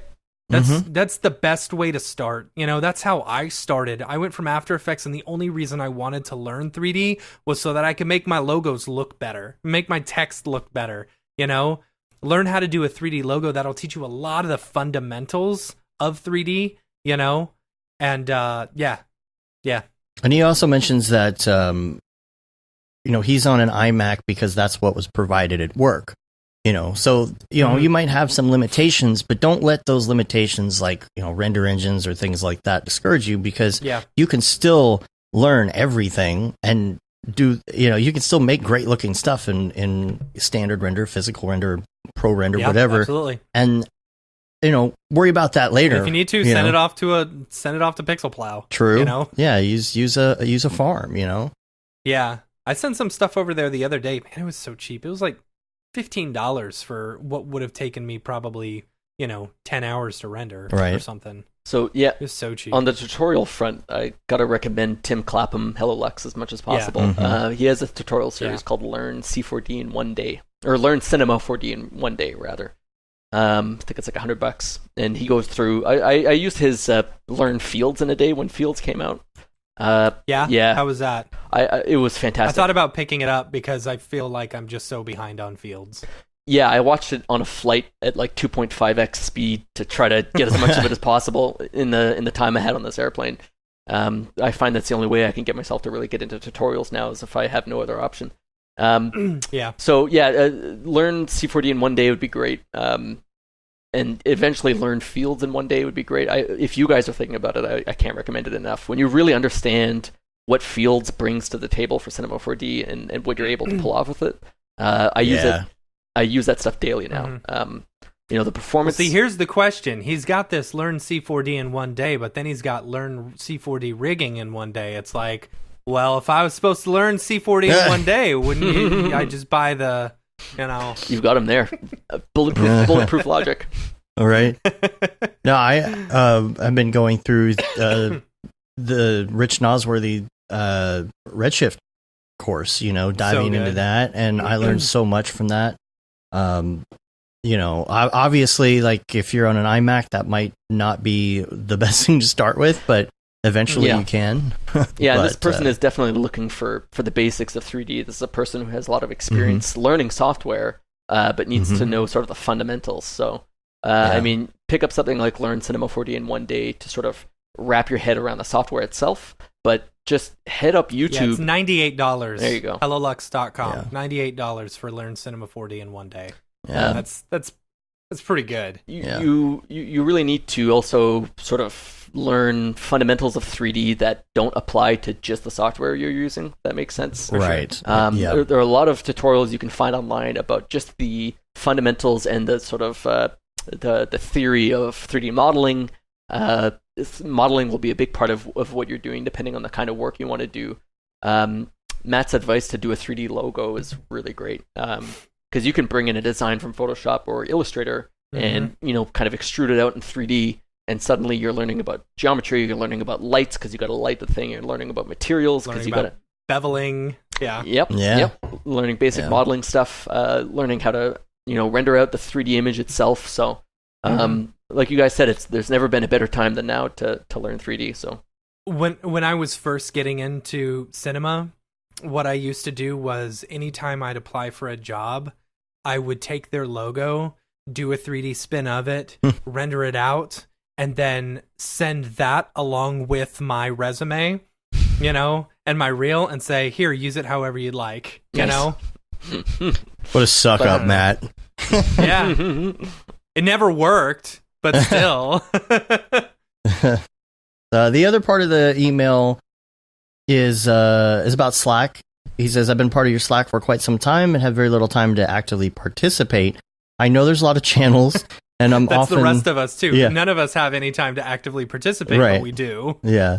I'm often concerned that the stuff has been posted before, or I'm going to ask something in the wrong channel. My suggestion for the show is to do a rundown of the key channels and discuss around, what sort of content should be shared in them. Keep up the good work and great luck with Camp Mograph. Yeah, how much time do you have? Because we have 800 channels.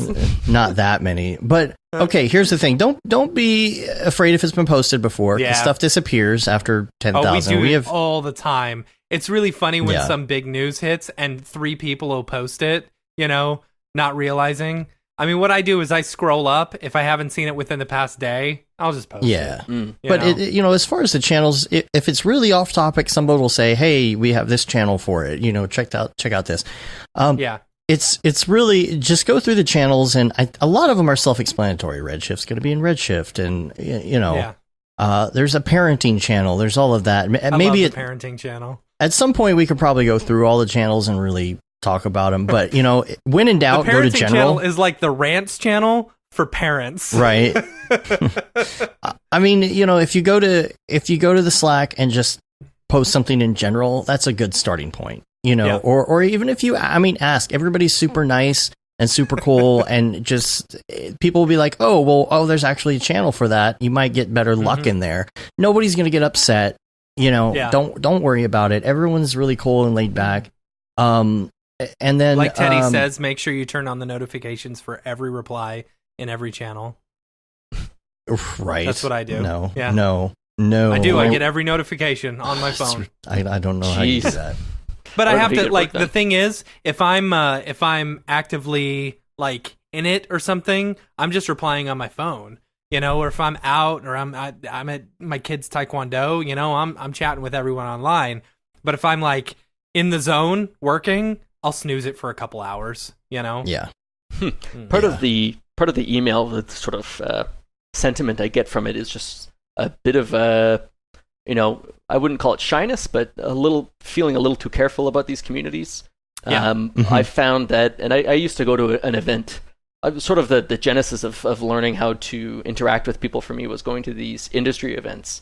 Went to one in Winnipeg here called Secret Handshake for many years, and it's basically just a bunch of creative people in a bar. It's like 150 people in a bar basically. And what I learned there was it's very important to learn how to elbow in and bust your way into a conversation, even if you have no reason to be there, or in my case at the time, no expertise in what was being discussed. You can't be afraid to just go in and introduce yourself and break down these barriers, that these mental barriers at least, between you and meeting people. Because the Slack is one thing, but when you get out to sort of in-person interactions and conferences, that kind of thing, you got to be able to be the person who butts their way into conversations, because that will open a lot of doors for you. Not to get it too preachy or career advice. The biggest thing about the Slack, or even some of this, don't be a dick.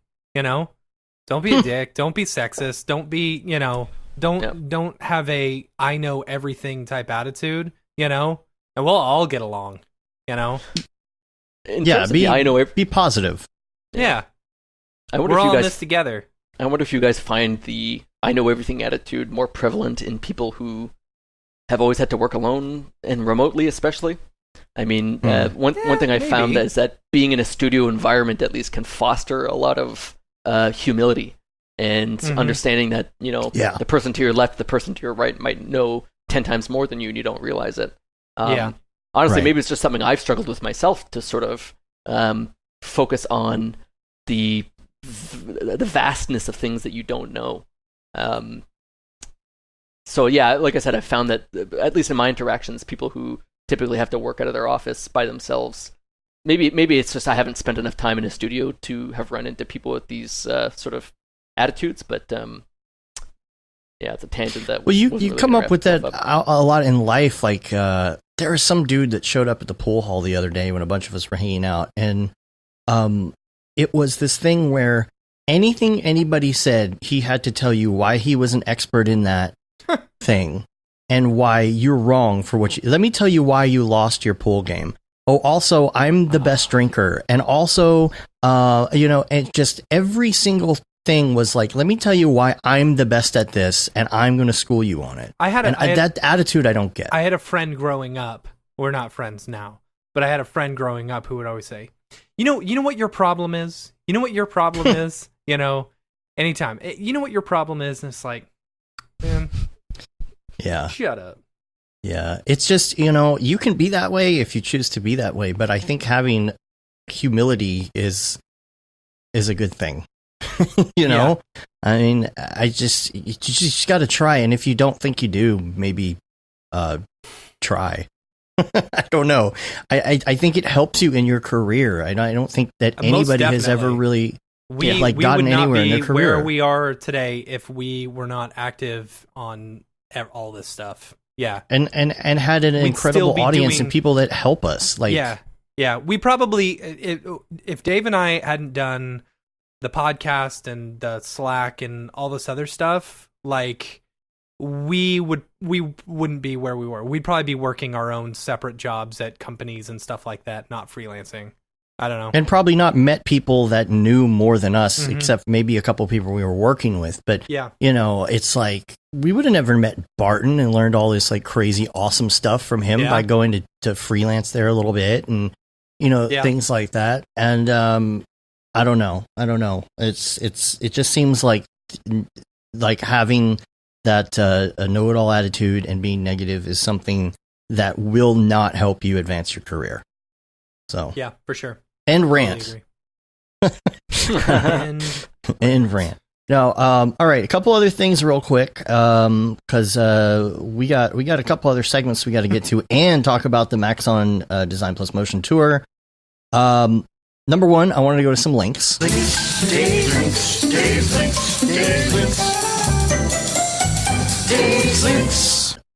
have one, and some of it's VR Corner. Number one link is this the THX thing. The what is it? The brown note? No, the deep note. That's the name of it. Deep note. The new THX trailer that Andrew Kramer worked on. Yeah. Wow. That's pretty good. Really, really good. And there's a breakdown somewhere. I have not seen the breakdown. I don't know where it's located. I heard there was a breakdown. See all the element 3D layers. And there's there's 3D sound in this thing. I don't know the name of it. Is it it's just spatial? Atmos. Yeah, spatial audio. The whole spatial thing. That's so cool. That's such a fun thing. I bet to be able to work with, to be able to take a sound and put it anywhere in the room and essentially keyframe that.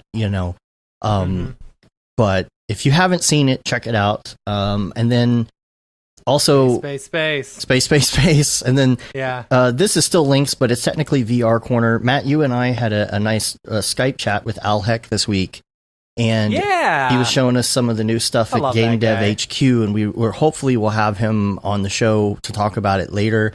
But super excited. I went through this little course and I built a zombie shooter game in 15 minutes. It was really fun. Yeah. So yeah, it's a super cool site that they're coming up with. It's insane. And then on that note, I just thought, okay, I wonder what I need to do in order to get an FBX into Oculus Rift and just walk through it. So I've got a link to a little thing I found, and I just went and pulled something I had already made without textures or whatever and brought it in, and pretty quick was able to walk through it with my Oculus Rift. So if you're new to that and you want to check it out, check out that link. So now to the fun part. It's time to do some Beeple's People. Beeple's People, where'd you get that Greeble? Beeple's People, what's up with that guy? Sweet, that's my opportunity to go to the bathroom. All right. Well, you go to the bathroom, and I'm going to bring up my Beeple viewer of choice. For me, that is Twitter. They are all on here this time. I had trouble with it last week. But the first one that we're going to go to is August 17th, Year Overlord 2019. And the name of this one is Backstory. If I can find it here, I'm still scrolling. There we go. Backstory. I'll bring it up on the screen for those of you who are watching live, and you can see. I mainly like this one because of the name. Because it has the name Backstory, I'm thinking, okay, what's the backstory to Backstory? Because a lot of times we see these people with their banner, kind of looking medieval, with their banners and all of that. And you're thinking, who are these people? Where are they from? What planet are they from? All of that. And then you got this guy, and he's got this, it's a big statue of a guy, probably, I don't know, 100 feet tall or something. And there's a bunch of rock, and he's holding this scepter. And first of all, I wonder about the scepter. And see, this is why I hate when Matt goes to the bathroom, because he has these theories from before, and then I have to wait for him to come back to from the bathroom in order to talk about him. One thing I noticed about this is the transparency in some of the items in this scene. You've got... I was wondering if you would bring that up. Yeah, that semi-transparent tree. Because you've got, the one dude on the right with the banner, just like normal, but then you have like this guy who's like transparent holding a banner in the middle. And then the same thing with the tree as well. So, okay, Matt's coming back to the table, so I'll ask him exactly about the backstory. This is called backstory, Matt. See, this is why it's bad that you go to the restroom, because I have all these questions and... and I'm the answer to all the questions? Well, you're the answer. Well, because we always see these dudes. Because I'm really good at bullshitting? Is that what you're saying? Well, basically. There you go. No, the dude is... because it's called backstory, the dude, I feel like, is very significant in this statue. And that's what I'm trying to figure out is why, and what is the scepter he's holding, and why is it the way it is? What I'm confused about is why is the tree transparent? We were talking about that too, yeah. And the one banner guy. Right. It's either something significant or it's a Photoshop accident. Well, it's probably a Photoshop accident, but we'll make it significant. Yes. So what I see, and this is called, what is it called again? Backstory. Backstory. Mm-hmm. Okay. So this is basically a we're in the middle of a transition between two scenes. One is previous, where you see this monster, right? Transitioning into the current day where you still have some people, worshiping this ancient shrine where this monster or whatever, this warrior used to be. What's his name? What's his name? Mark Zuckerberg. Buzz Zuckerberg. Yeah. It's backstory, so maybe his name is Backstore. Backstore. No. Oh, right. What a gentleman. Backstore. You are my little gentleman. Anyway, I'll just be doing quotes from Anchorman the rest of the day if we go that way. But his scepter, is it a boom mic? Maybe it's a boom mic. Maybe he's aiming it at them to hear them correctly, because he's so big and they're so... See, to me, it looks like I don't know, like this was a statue, and then you've got the glowing eyes, as if like through this religious like ceremony or whatever, they have awoken the demon inside, and that statue is now about to come to life. Okay, yes. then. Kind of like the Ghostbusters 2 ectoplasm inside the Statue of Liberty, Okay, all right. Yeah. Well, all right, we'll leave it at that. The next one is August 19th. It's called 1982 Low Earth Orbit.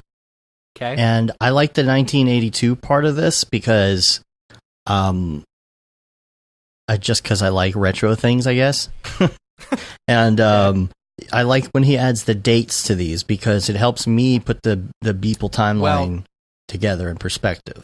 So you say the date, right? But it being so close to 1984, I feel like that's a reference to 1984 in the fact that if you've read the book, they say, oh, the year's not actually 1984. We just tell everyone that it's actually closer to this time. I think this is more of like a, they're telling people this is the year when in fact, as you can see, it's much more futuristic. Or like that almost looks like a Dyson sphere or something like that. Or there's 1,982 low Earth orbits. Oh, well, there you go. Okay. Okay. I mean, there's no comma in it, but you never know.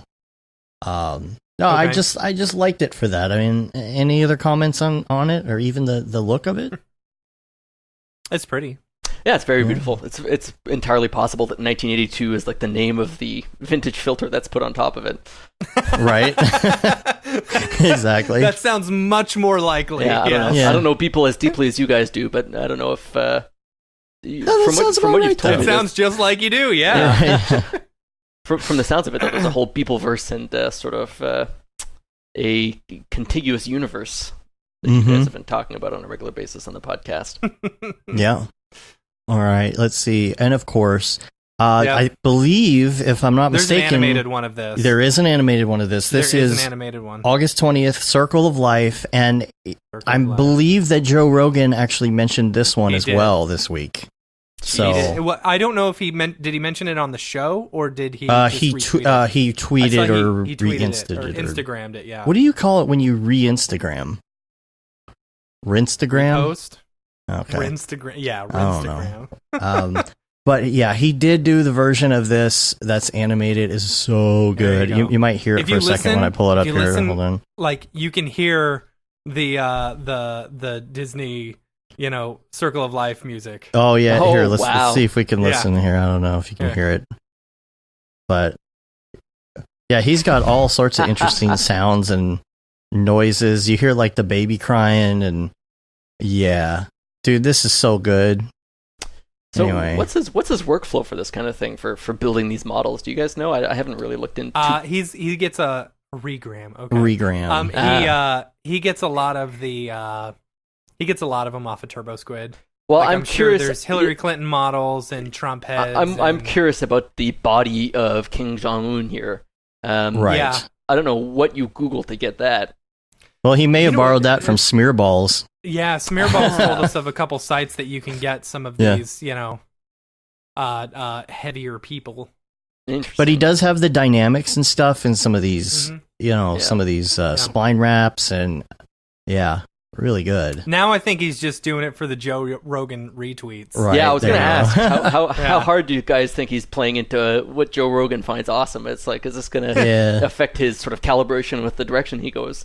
And if that's the case, then I'm excited for the direction it goes, because I'm really liking these really weird political ones he's been doing lately. Yeah. Did you see the tweet? I don't know if it was I think it was a tweet. It might have been a Facebook story or something that he posted where he's laying on the ground. Yeah, I was looking for that. I thought that was pretty cool. That's not on his Twitter though. I don't know. It's not? Maybe it was just Instagram. Or And this morning I was listening to the Monday meeting, and Liam was saying, because he was there, he was saying that like that photo made it look like it was really kind of a small exhibit, but there was all this other stuff. Like, it's crazy. Yeah, I saw, I think it was someone who took a video of it, and I thought it was going to be a lot smaller than it was. It was gigantic. Yeah, here's the photo here. This is just the wall that had just the prints, like the whole slew of prints on it, and he's laying on the floor in front of it. That's really cool. It's really cool, man. That's so dope. So yeah, man, I wish I could have gone to that. That would have been fun. Sorry, is that all 12 years right there in that I don't know. Does I believe so. That? No, I think that's what it is. Yeah, I wonder if they're giving ladders so people could see the ones at the top there. The wall. Let's just give everybody binoculars, right? So, man. Sage said he took that shot the next night when it was only a couple people. Yeah, there were a lot of people there too, apparently. Mm-hmm. So, super cool. Super cool. Congrats, Mike. Yeah, for real. Yeah, it is 12 years. Okay, cool. Wow. Man. All right, so we're going to do something now called Mograph Recommends. And we're going to just grill you real quick on some of your favorite things, favorite stuff and things. And we're going to start out with what your favorite movie is. Boy, good question. That's not a question I get asked a lot, believe it or not. Really? Trying to think of something. Yeah, trying to think of something that really stuck with me. And I always tell people it doesn't necessarily have to be like overall, like forever, know, your whole life, or maybe something that's your most recent favorite. So one that comes to mind is Mary and Max. It's a claymation movie out of Australia. I think it came out about 10 years ago. Just a really, really touching movie. So yeah, I'd have to go with Mary and Max. Check it out, especially if you like claymation. 2009, yeah. Yeah. Cool. And then next would be people who did Coraline. No, Coraline was Leica. Mary and Max was a slightly more indie production. Okay. All right, and then the next question would be music. Oh boy, favorite music? Can I pick a genre? You could be a genre. Sure. Yeah. Especially if like it's something you do like while you're working, you like to play a certain kind of music, you know. Yeah, I mean, electronic music is always good for working, right? Something with a good constant rhythm. I listen to a lot, or in the day, I listen to a lot of Aphex Twin. People really loved that in Los Angeles. I was wearing a Aphex Twin shirt, and he like chased me through the bar. Typically, though, in the last 10 years or so, it's been a lot of jazz music. I bought a piano relatively recently and started learning some of the music I listen to. I listen to a lot of jazz out of Brazil and Israel. So yeah, you could call it ethno jazz almost. But yeah, let's not get too deep into that because that's going to put people to sleep. All right. Well, the next one on the list is favorite TV show. Peep Show. Peep Show. What is that? It's a British comedy, and it's filmed entirely from people's point of view. Oh. Yeah. So, and when you're seeing it from the people's internal point of view, you hear their internal dialogue. Interesting. Oh, nice. Yeah, it's two comedians, Robert Webb and David Mitchell. Pretty big deals in the UK, as far as I understand. Yeah. They do. They're on that where they do the three groups of people or whatever, and then anyway. Panel shows. Yeah, they're on a lot of panel shows. Yeah. Peep Show is like far and away my favorite TV show. Very, very rewatchable. Cool.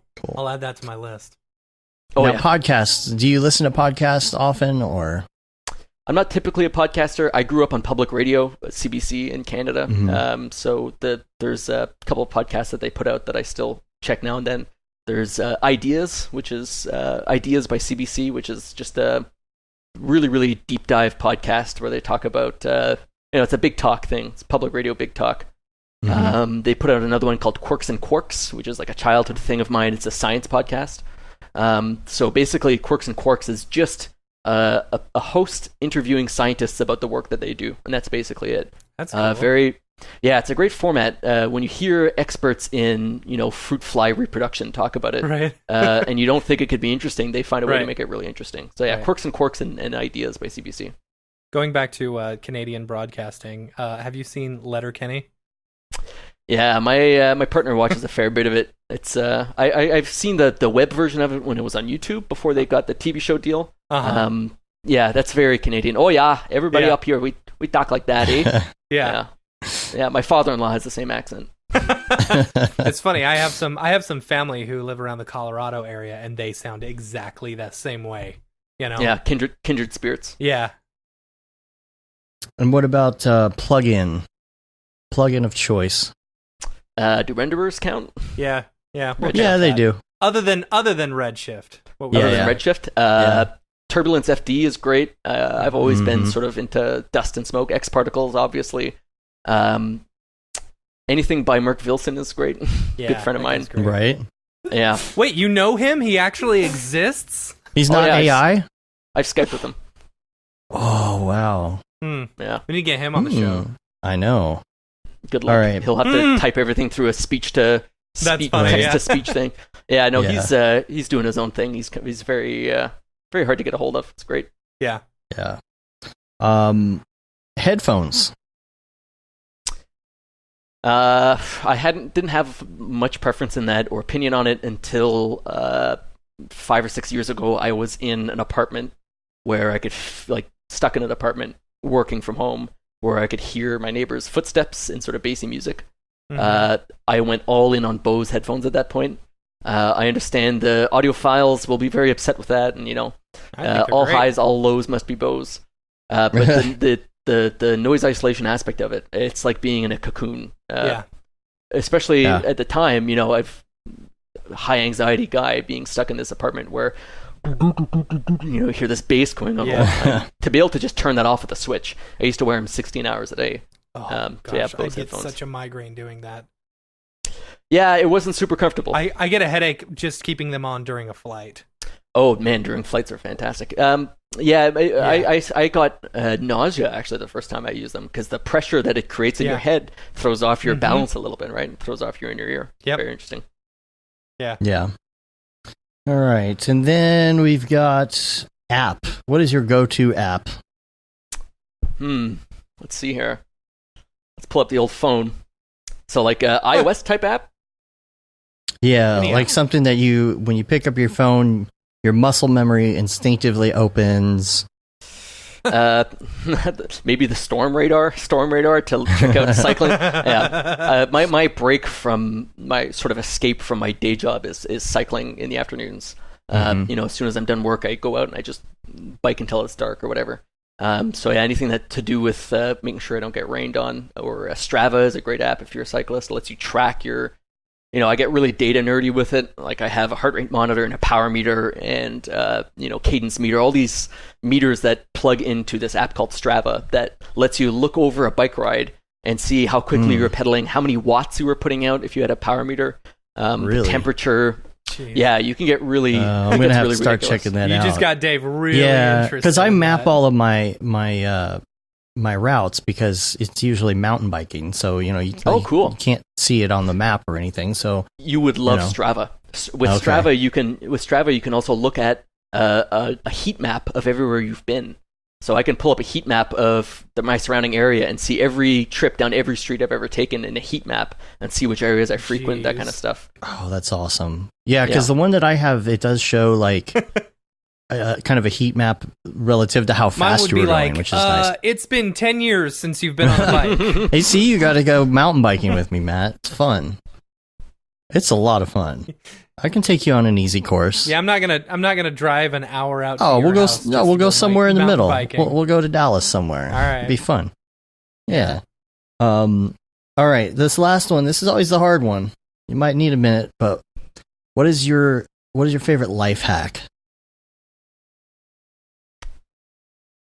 That's a good question. It is a great question. To stay within the bounds of legality here, let's say high intensity cardio. High intensity cardio completely changed my life. Like I had issues at work with sort of just being this tense guy who tried to find ways in which things could go wrong. High intensity cardio, with good loud music, for at least 45 minutes to an hour every day, like 5-6 hours a week. Jeez. Yeah. There's no better way to go through everything you're worried about and everything you're stressed about at work than on a bike and like really, really sweating. Yeah, it was a huge life changer. I lost like 20 pounds. My ability to deliver at work just skyrocketed. And I was just in a better mood all the time. Yeah. It gets your anxieties out and everything. And lets you focus on. You're so exhausted you don't have any time to worry about anything. At the end of a hard bike ride, I don't care about anything. Yeah, but there's also the community that you run into if you get really into it. If you end up like me and you're wearing spandex at the side of the highway. But yeah, there's no better time than when your heart rate is up and your adrenaline is pumping, and to think about, okay, what's important, what matters, what should I focus on? Yeah. Send us a picture of you and your bike spandex. Sure. We'll make that the cover art for this week's show. Yeah, you'll love my jersey too. I've got a Casey Hupke. I don't know if you saw Casey's last presentation. I think it was at NAB, where he's wearing that shirt with all the bananas on it. Yes. Mm-hmm. Yeah, it's in the Camp Mograph video. I don't have it here, but I've got a banana jersey. Casey totally stole my look. I've got a jersey with the same sort of banana pattern all over it. Nice. Awesome. Cool. Well, we really appreciate you being on the show. The show is not over. Yeah, the show's not over, but we're gonna say goodbye, and we want to know all the places where everybody can find you online. Polygons.ca, correct? Yeah, that's my website. What about the socials? You can find me on Twitter at Polygon Sandwich. I think I'm on Instagram as Polygon Sandwich, although I don't use a ton of Instagram. Link to my Vimeo is on polygons.ca, but Twitter is definitely the best way to follow me. I don't tweet a ton. It's a few times a year sometimes when I really get busy at work, slow down, but I try to only tweet high quality stuff that I think people will care about. So that would be the best way to follow me, yeah. Cool. All right. Well, we appreciate you being on, and we'll see you on the interwebs. Thanks very much, guys. Take care. All right, so next up, we got a really great segment for you. This is going to be Matthias Amatola, Chris Schmidt, EJ Assenfrost are going to come on. They're going to talk about Maxon's new roadshow, the 3D Design Plus Motion Tour. So without further ado, here it is. Okay, so we're super excited to talk about the upcoming 3D Design and Motion Tour. It's being hosted by a whole slew of fantastic people. We've got Maxon, Dell, Adobe, and NVIDIA. And it's going to be just 26 different cities all across the globe. So joining us today to talk a little bit about it are our good friends EJ Hassenfratz, Chris Schmidt, and Matthias Omatol. You can't see him right now. We'll be switching him on and off. Yeah, you'll see him later. I'm invisible. You can't see me. So one thing that's super cool about this, and I'm really excited about it, I mean, other than the fact that it's 26 different cities, like you get the chance, no matter where you're at, to be able to see, either Chris or EJ or Matthias and all these people who, me personally, I've grown to love and enjoy, kind of speak about their process and stuff like that. Chris, you're going to be doing, 10 cities, I think it was? Yeah, 10 cities total. Wow. And EJ, how many were you doing again? Doing 12. Wow. He's a trooper. Doing way more than Chris. Way more. Overachiever. Yeah. So, and, it's not just US, it's also, European, Canadian. It's going to be all over the place. So, Matthias, is there anything that you'd like to say before I get into costs and stuff like that? For sure. Before we dive in, one of the big things is a lot of people reach out and it's I can't make it to NAB and SIGGRAPH. And you guys all know, because you've been part of that production, what it's like to be in that artistic energy and that flow. So working with FMC, Dell, Adobe, and all of our partners, NVIDIA, working with all of our partners to really bring that feel and that interaction where people can get it. So all throughout the US, I think most people are at least at most a 2-hour flight from any one of those cities. So everything is kind of reasonable. The value that they're getting from actually attending is more than that in which you get from just about any other ticket on the planet.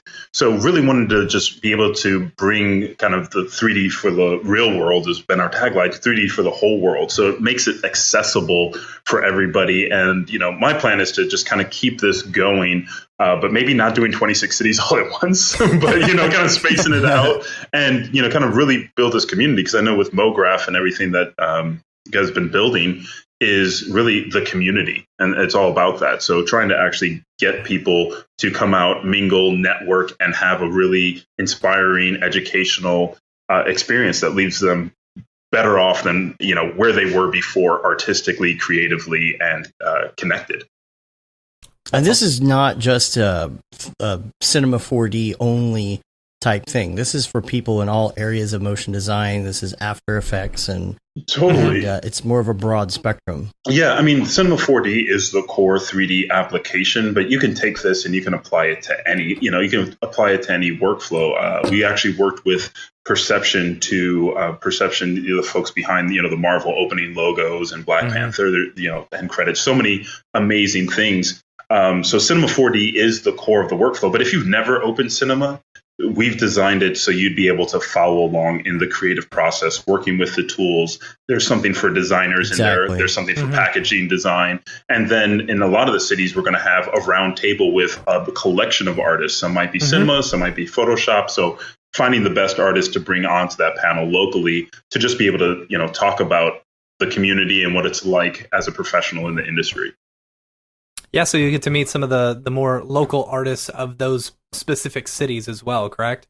Yeah, as many as we can get out for there, because some people are, kind of booked. But yeah, we got some really nice panels. Chris, do you guys know what y'all are going to be talking over yet? Yeah. Well, I think a big part of the focus is going to be, we're trying to get a little bit of uniformity between all of the different cities so people can have a similar experience, like Matthias was saying, bringing SIGGRAPH or NAB to all the people in all the different cities. So I think a lot of it is going to be a really big production that Perception put together, and we're going to be breaking down different sections of that project, really kind of doing an introduction of a bunch of different parts of cinema all over Cinema 4D and really breaking that down and getting a taste of everything, but nothing too overwhelming. That's super awesome. And I think one of the coolest things on top of that is each city has their own local flavor and special guests that are coming along. So for Denver, for example, which is that's my home base, we have the one and only Beeple coming into town, which I'm super excited about having him come here and meet all the industry folks down here. So in addition to like the majority of the day, we're covering a lot of Cinema 4D and After Effects and Premiere and stuff like that. At the end, from what I understand, we're doing this cool little Q&A deal where the presenters from each city, they'll be different depending on what city you're in. They'll do a little presentation and a little Q&A roundtable. So that's really cool as well, that not only are you getting this really cool SIGGRAPH NEB experience, but you're also having this time to ask questions and get that intimate back and forth with some of really top creatives in the industry right now. And I will say, if you're going to the Denver one and you get to see people, make sure and ask him for prints, because he almost always carries prints with him. He just sometimes forgets to hand them out. Just tell him Matt said, Matt said you've got some prints. Yeah, I need my Beeple autograph. I missed SIGGRAPH there. Oh yeah, it was so much fun. And the thing that I really liked about when we did Colorado C4D is that when we did the panel thing, like, it was so much fun talking to people. Oh yeah, about everything, everything in the industry. And so Matt and I are going to be coming down to the Austin one. That's the very first one. We're going to come be on the panel. Who else is going to be on the panel? Penelope will be there, so she's on board. Brian Beam will be there, and Barton Damer will actually be joining us as well. So that's going to be a killer panel. Yeah. So it's great because not just because I'm on it. Yeah, and then EJ will be there as well, and then I'll be asking you guys some very uncomfortable questions throughout throughout the afternoon. Fantastic. So we've got a little mini. It's not on the tour, but we've got a mini Dallas beer meetup that we're going to do the day after. The day after that, so EJ is going to be road tripping us with us back up to Dallas, I believe, and we're going to work out the details of that. We'll send out a mailer for that and everything, so people can see all the dates and times. Yeah, so, I was going to say, this is something that is, very much like our community, and that's one of the things when I was looking at, putting together as many of the cities that I did, was I had already an entire fall of activities and events and user groups, and I try and work with everybody locally. So if you participate in this event, you're still connecting with that community. So that was one of the things I know we've been talking about, is like, okay, what day are you guys doing, your Dallas meetup? So if people are hanging out, they get more time to actually connect. So if you check out, 3dmotiontour.com and you check out, maxon.net, you'll see like the overlap of, there's all these little cities in between. There's already events we're sponsoring, but we also have a stop nearby because, double up. And that's kind of like SIGGRAPH and NAB. It's usually multi-day, but we just have one event here, and then you can jump to your other event or your community user group or hang out with friends. So it's definitely encouraged. Like Blend, we're the day after Blend. So if you're going to Blend, extend your stay, enjoy the road show, and then, fly out on Monday.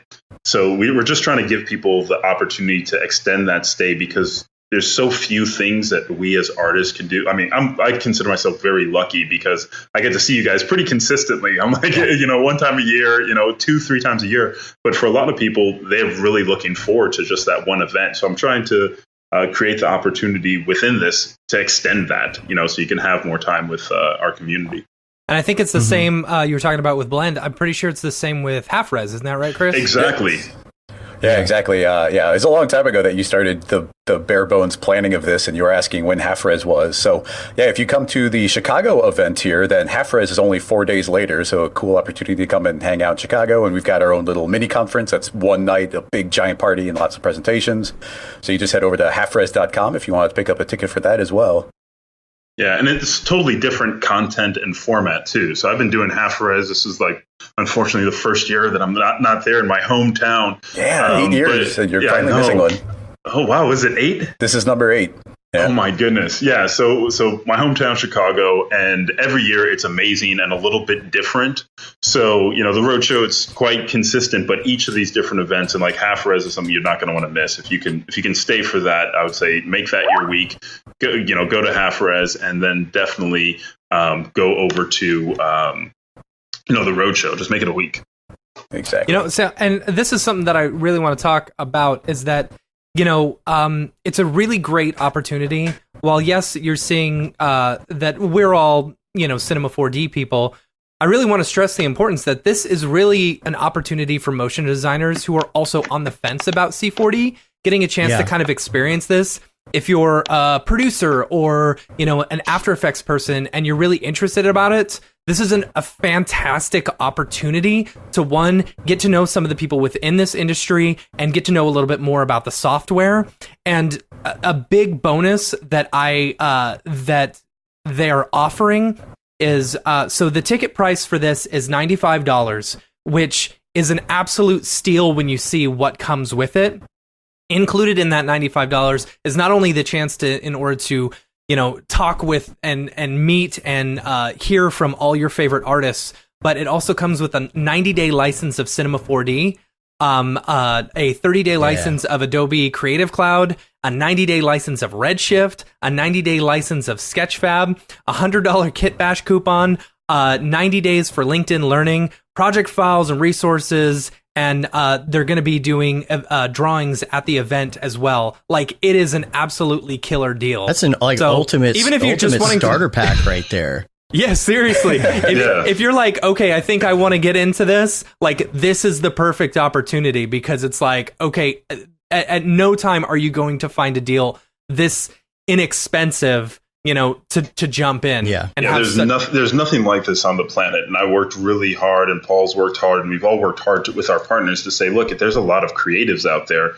And a lot of people have been, the barrier to entry is cash. Like, that's usually the big barrier to entry. It was like cinema used to cost so much. We just went subscription, having a subscription option, and Adobe Creative Cloud and Kit Bash is like, there's so many different things that people have been trying to get their hands on, they're inspired by, but it's like, oh, the barrier to entry, this is going to cost me this is going to cost me that, and now it's like $95, take everything for the next 90 days between now and the end of the year, start your creative journey. Like, dive in if you haven't used 3D. This is like, for me, I think of like all the After Effects people who've been seeing it for years and, playing with, different tools. They're like, oh yeah, I'm cheating 3D. I'm trying things out, but, oh, it's just too complex. Like, we're going to make it fun, accessible. You're going to be able to ask all the questions that matter to you in your creative workflow. And that's kind of the big thing, is like, you can chat online, but until you actually see somebody doing it and the interactivity and the fun process of it, if you ever watched,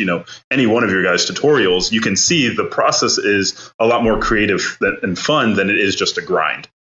Yeah, not only Absolutely. the 2D people, but when we do DFWC 4D, we get a lot of producers that come out to just learn more in general and be a little bit more knowledgeable about the things they may be producing, and meeting and networking with people. So as a motion designer, you come into these meetups and you might meet people from production companies and other places that are looking to hire you locally as well. So it's very good in a networking aspect.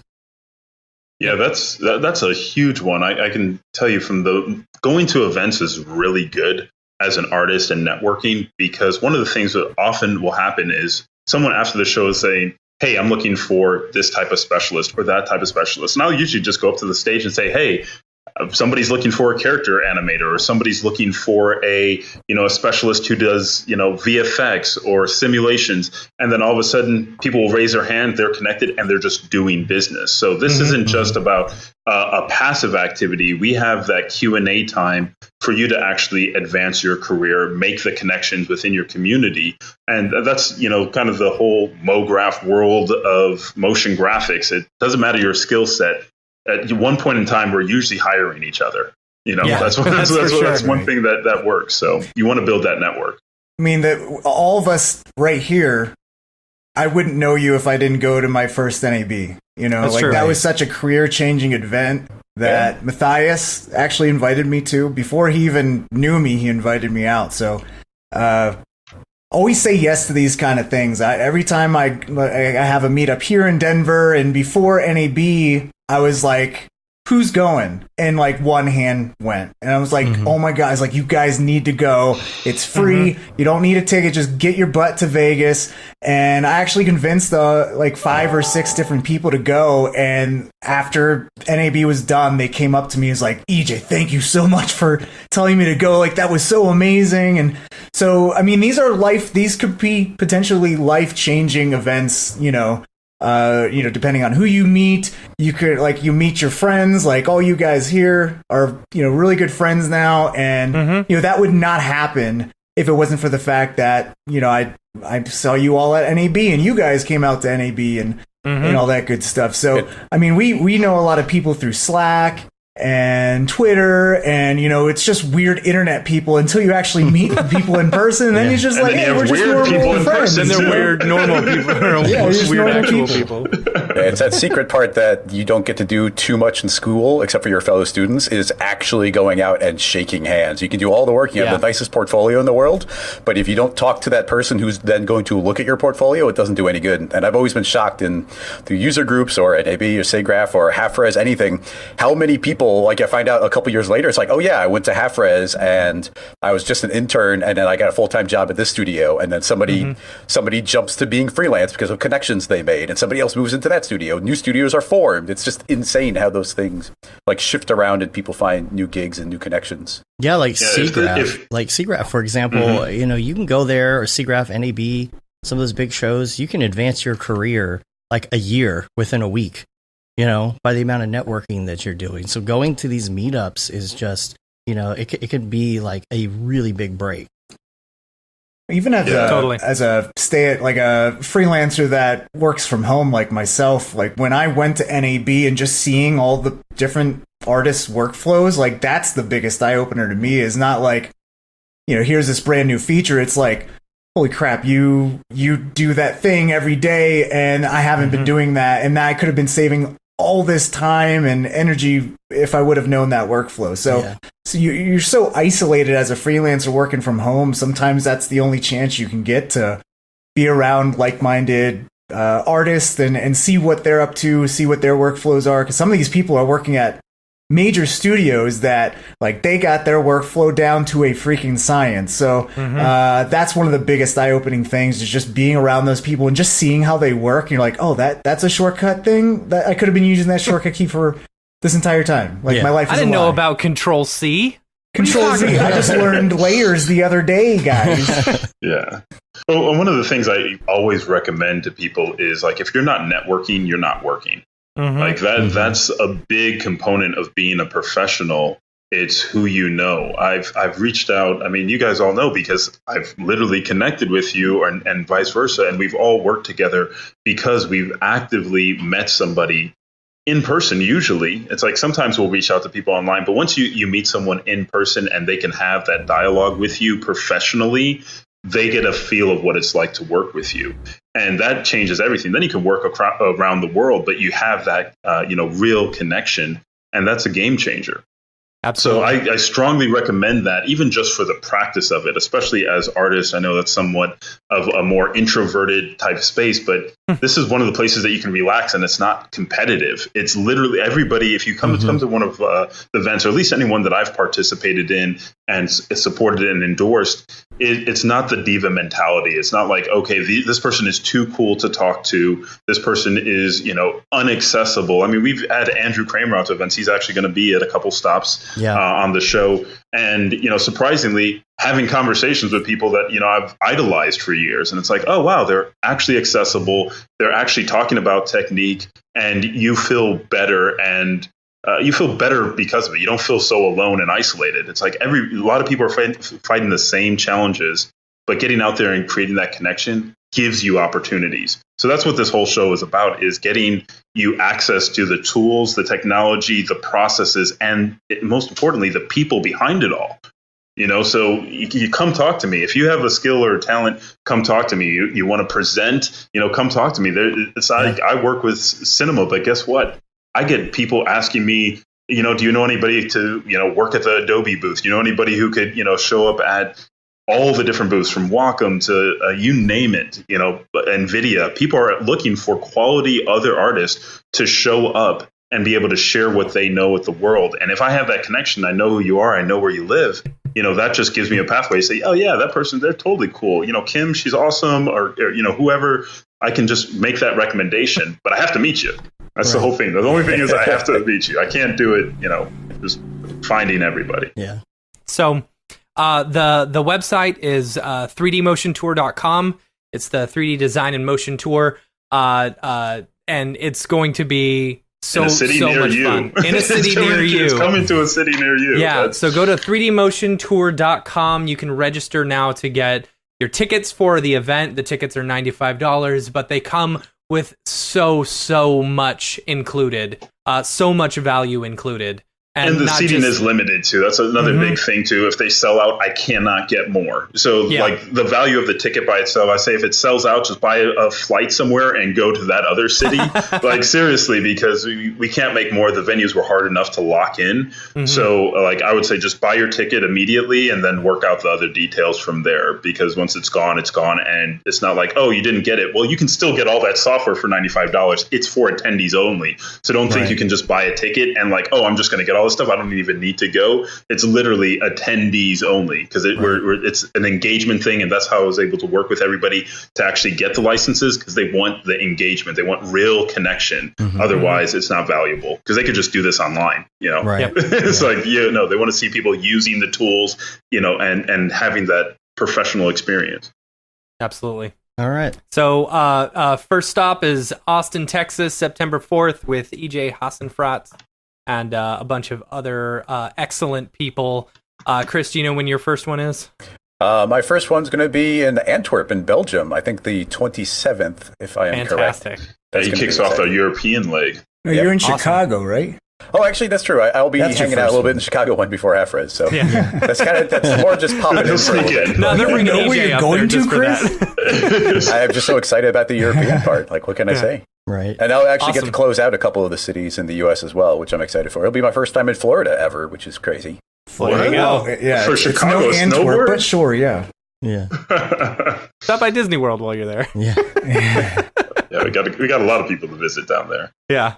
Well, I just gotta say, especially this release with the subscription model, it's going to be so much fun to meet all these people and get everyone onto the C4D train because it's so much more accessible. Yeah, and that's what I'm most excited to do now is like that barrier, that financial barrier is gone, and all these people that might have been restricted from getting Cinema 4D just by the sheer cost of it. Like now it's available to them and now they can go and see what it can do. And that's what I'm most excited about is getting all these new people into the community and just sharing like our love of this piece of software that, it's, we make a living off of. So it's, that's going to be really, really great.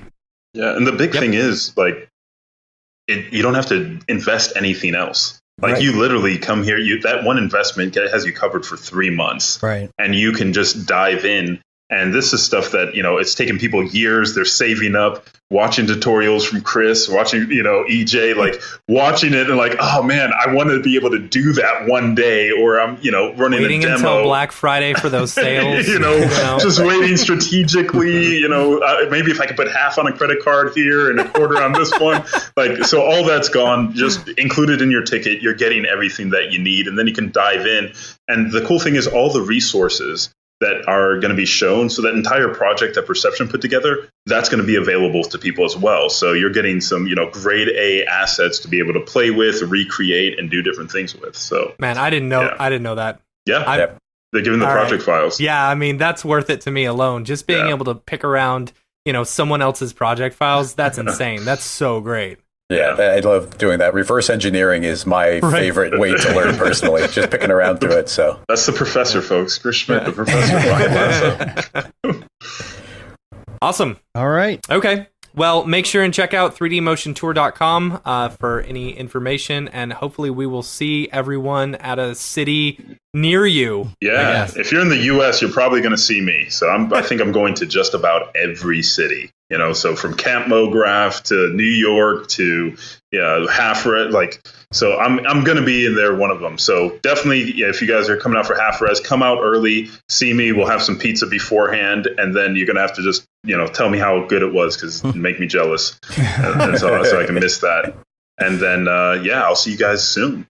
All right, awesome. We appreciate y'all coming on to talk about it a little bit, and we'll see everybody soon. Thanks for having us on. Bye. See you in Austin, September 4th. See you in all the places. All the places. All right, talk to you later. All right, sweet. You ready to get out of here? Let's do it. All right. You can rate us on iTunes, leave a review. You can subscribe. It helps get our ratings up on your podcatcher of choice. You can subscribe to the newsletter, which we're actually going to send out here, the new Mograph newsletter here pretty soon.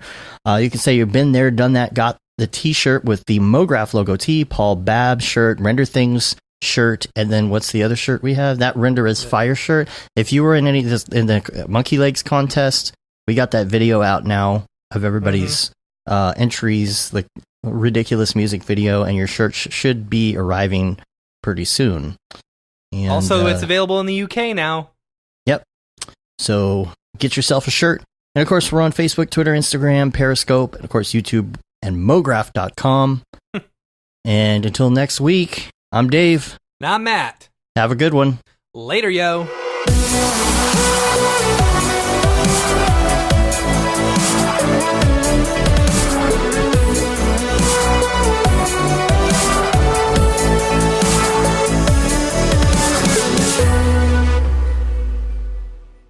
It's pretty good, I guess. Mograph.com, an online resource for motion graphic artists. Start your week with the Mograph podcast. Industry news, interviews with your favorite artists, and terrible humor. Watch live shows and interviews from Mograph events like NAB, SIGGRAPH, Half Res, and local meetups. Our Mograph Talks feature live demos and motivation from artists all around the world. Sometimes you gotta make stuff that you're not gonna put on your reel, and I'm not here to judge. What if Rick and Morty show up for the countdown at midnight? That's where I peaked in life, in my career. We gotta stop this thing, Rick! It's gonna kill us all! Hear from the people that create your software, design your render engines, and artists that are changing the face of modern motion graphics. You get that render done. Yeah, you better frame what? Mograph tutorials and online classes will teach you about Cinema 4D, After Effects, as well as other popular software and render engines. Throw in the HDR Studio, take the render settings, pick the HDR, put in a reflection, and gorgeous. Branch into new software. Learn time-saving tips, techniques, workflows, and lessons that'll keep you up to date in the world of motion design. Oh, brother, those are some of my favorite elves. I love projects that scare me. When our art director comes to us and asks for something that I had never done before, man, it gets me pumped. Join the conversation in our live sessions. Check out our plugins or join the hundreds of daily active users in our Slack channel for technical help, advice, contests, or just to joke around. Real nice banana. Yeah, that's so funny. All right. I'm going to live forever. Subscribe today and get the latest updates on our YouTube and other social media channels. Take all your dreams and just do it! We don't care how you get here, folks. Just get here. Subscribe to Mograph.com.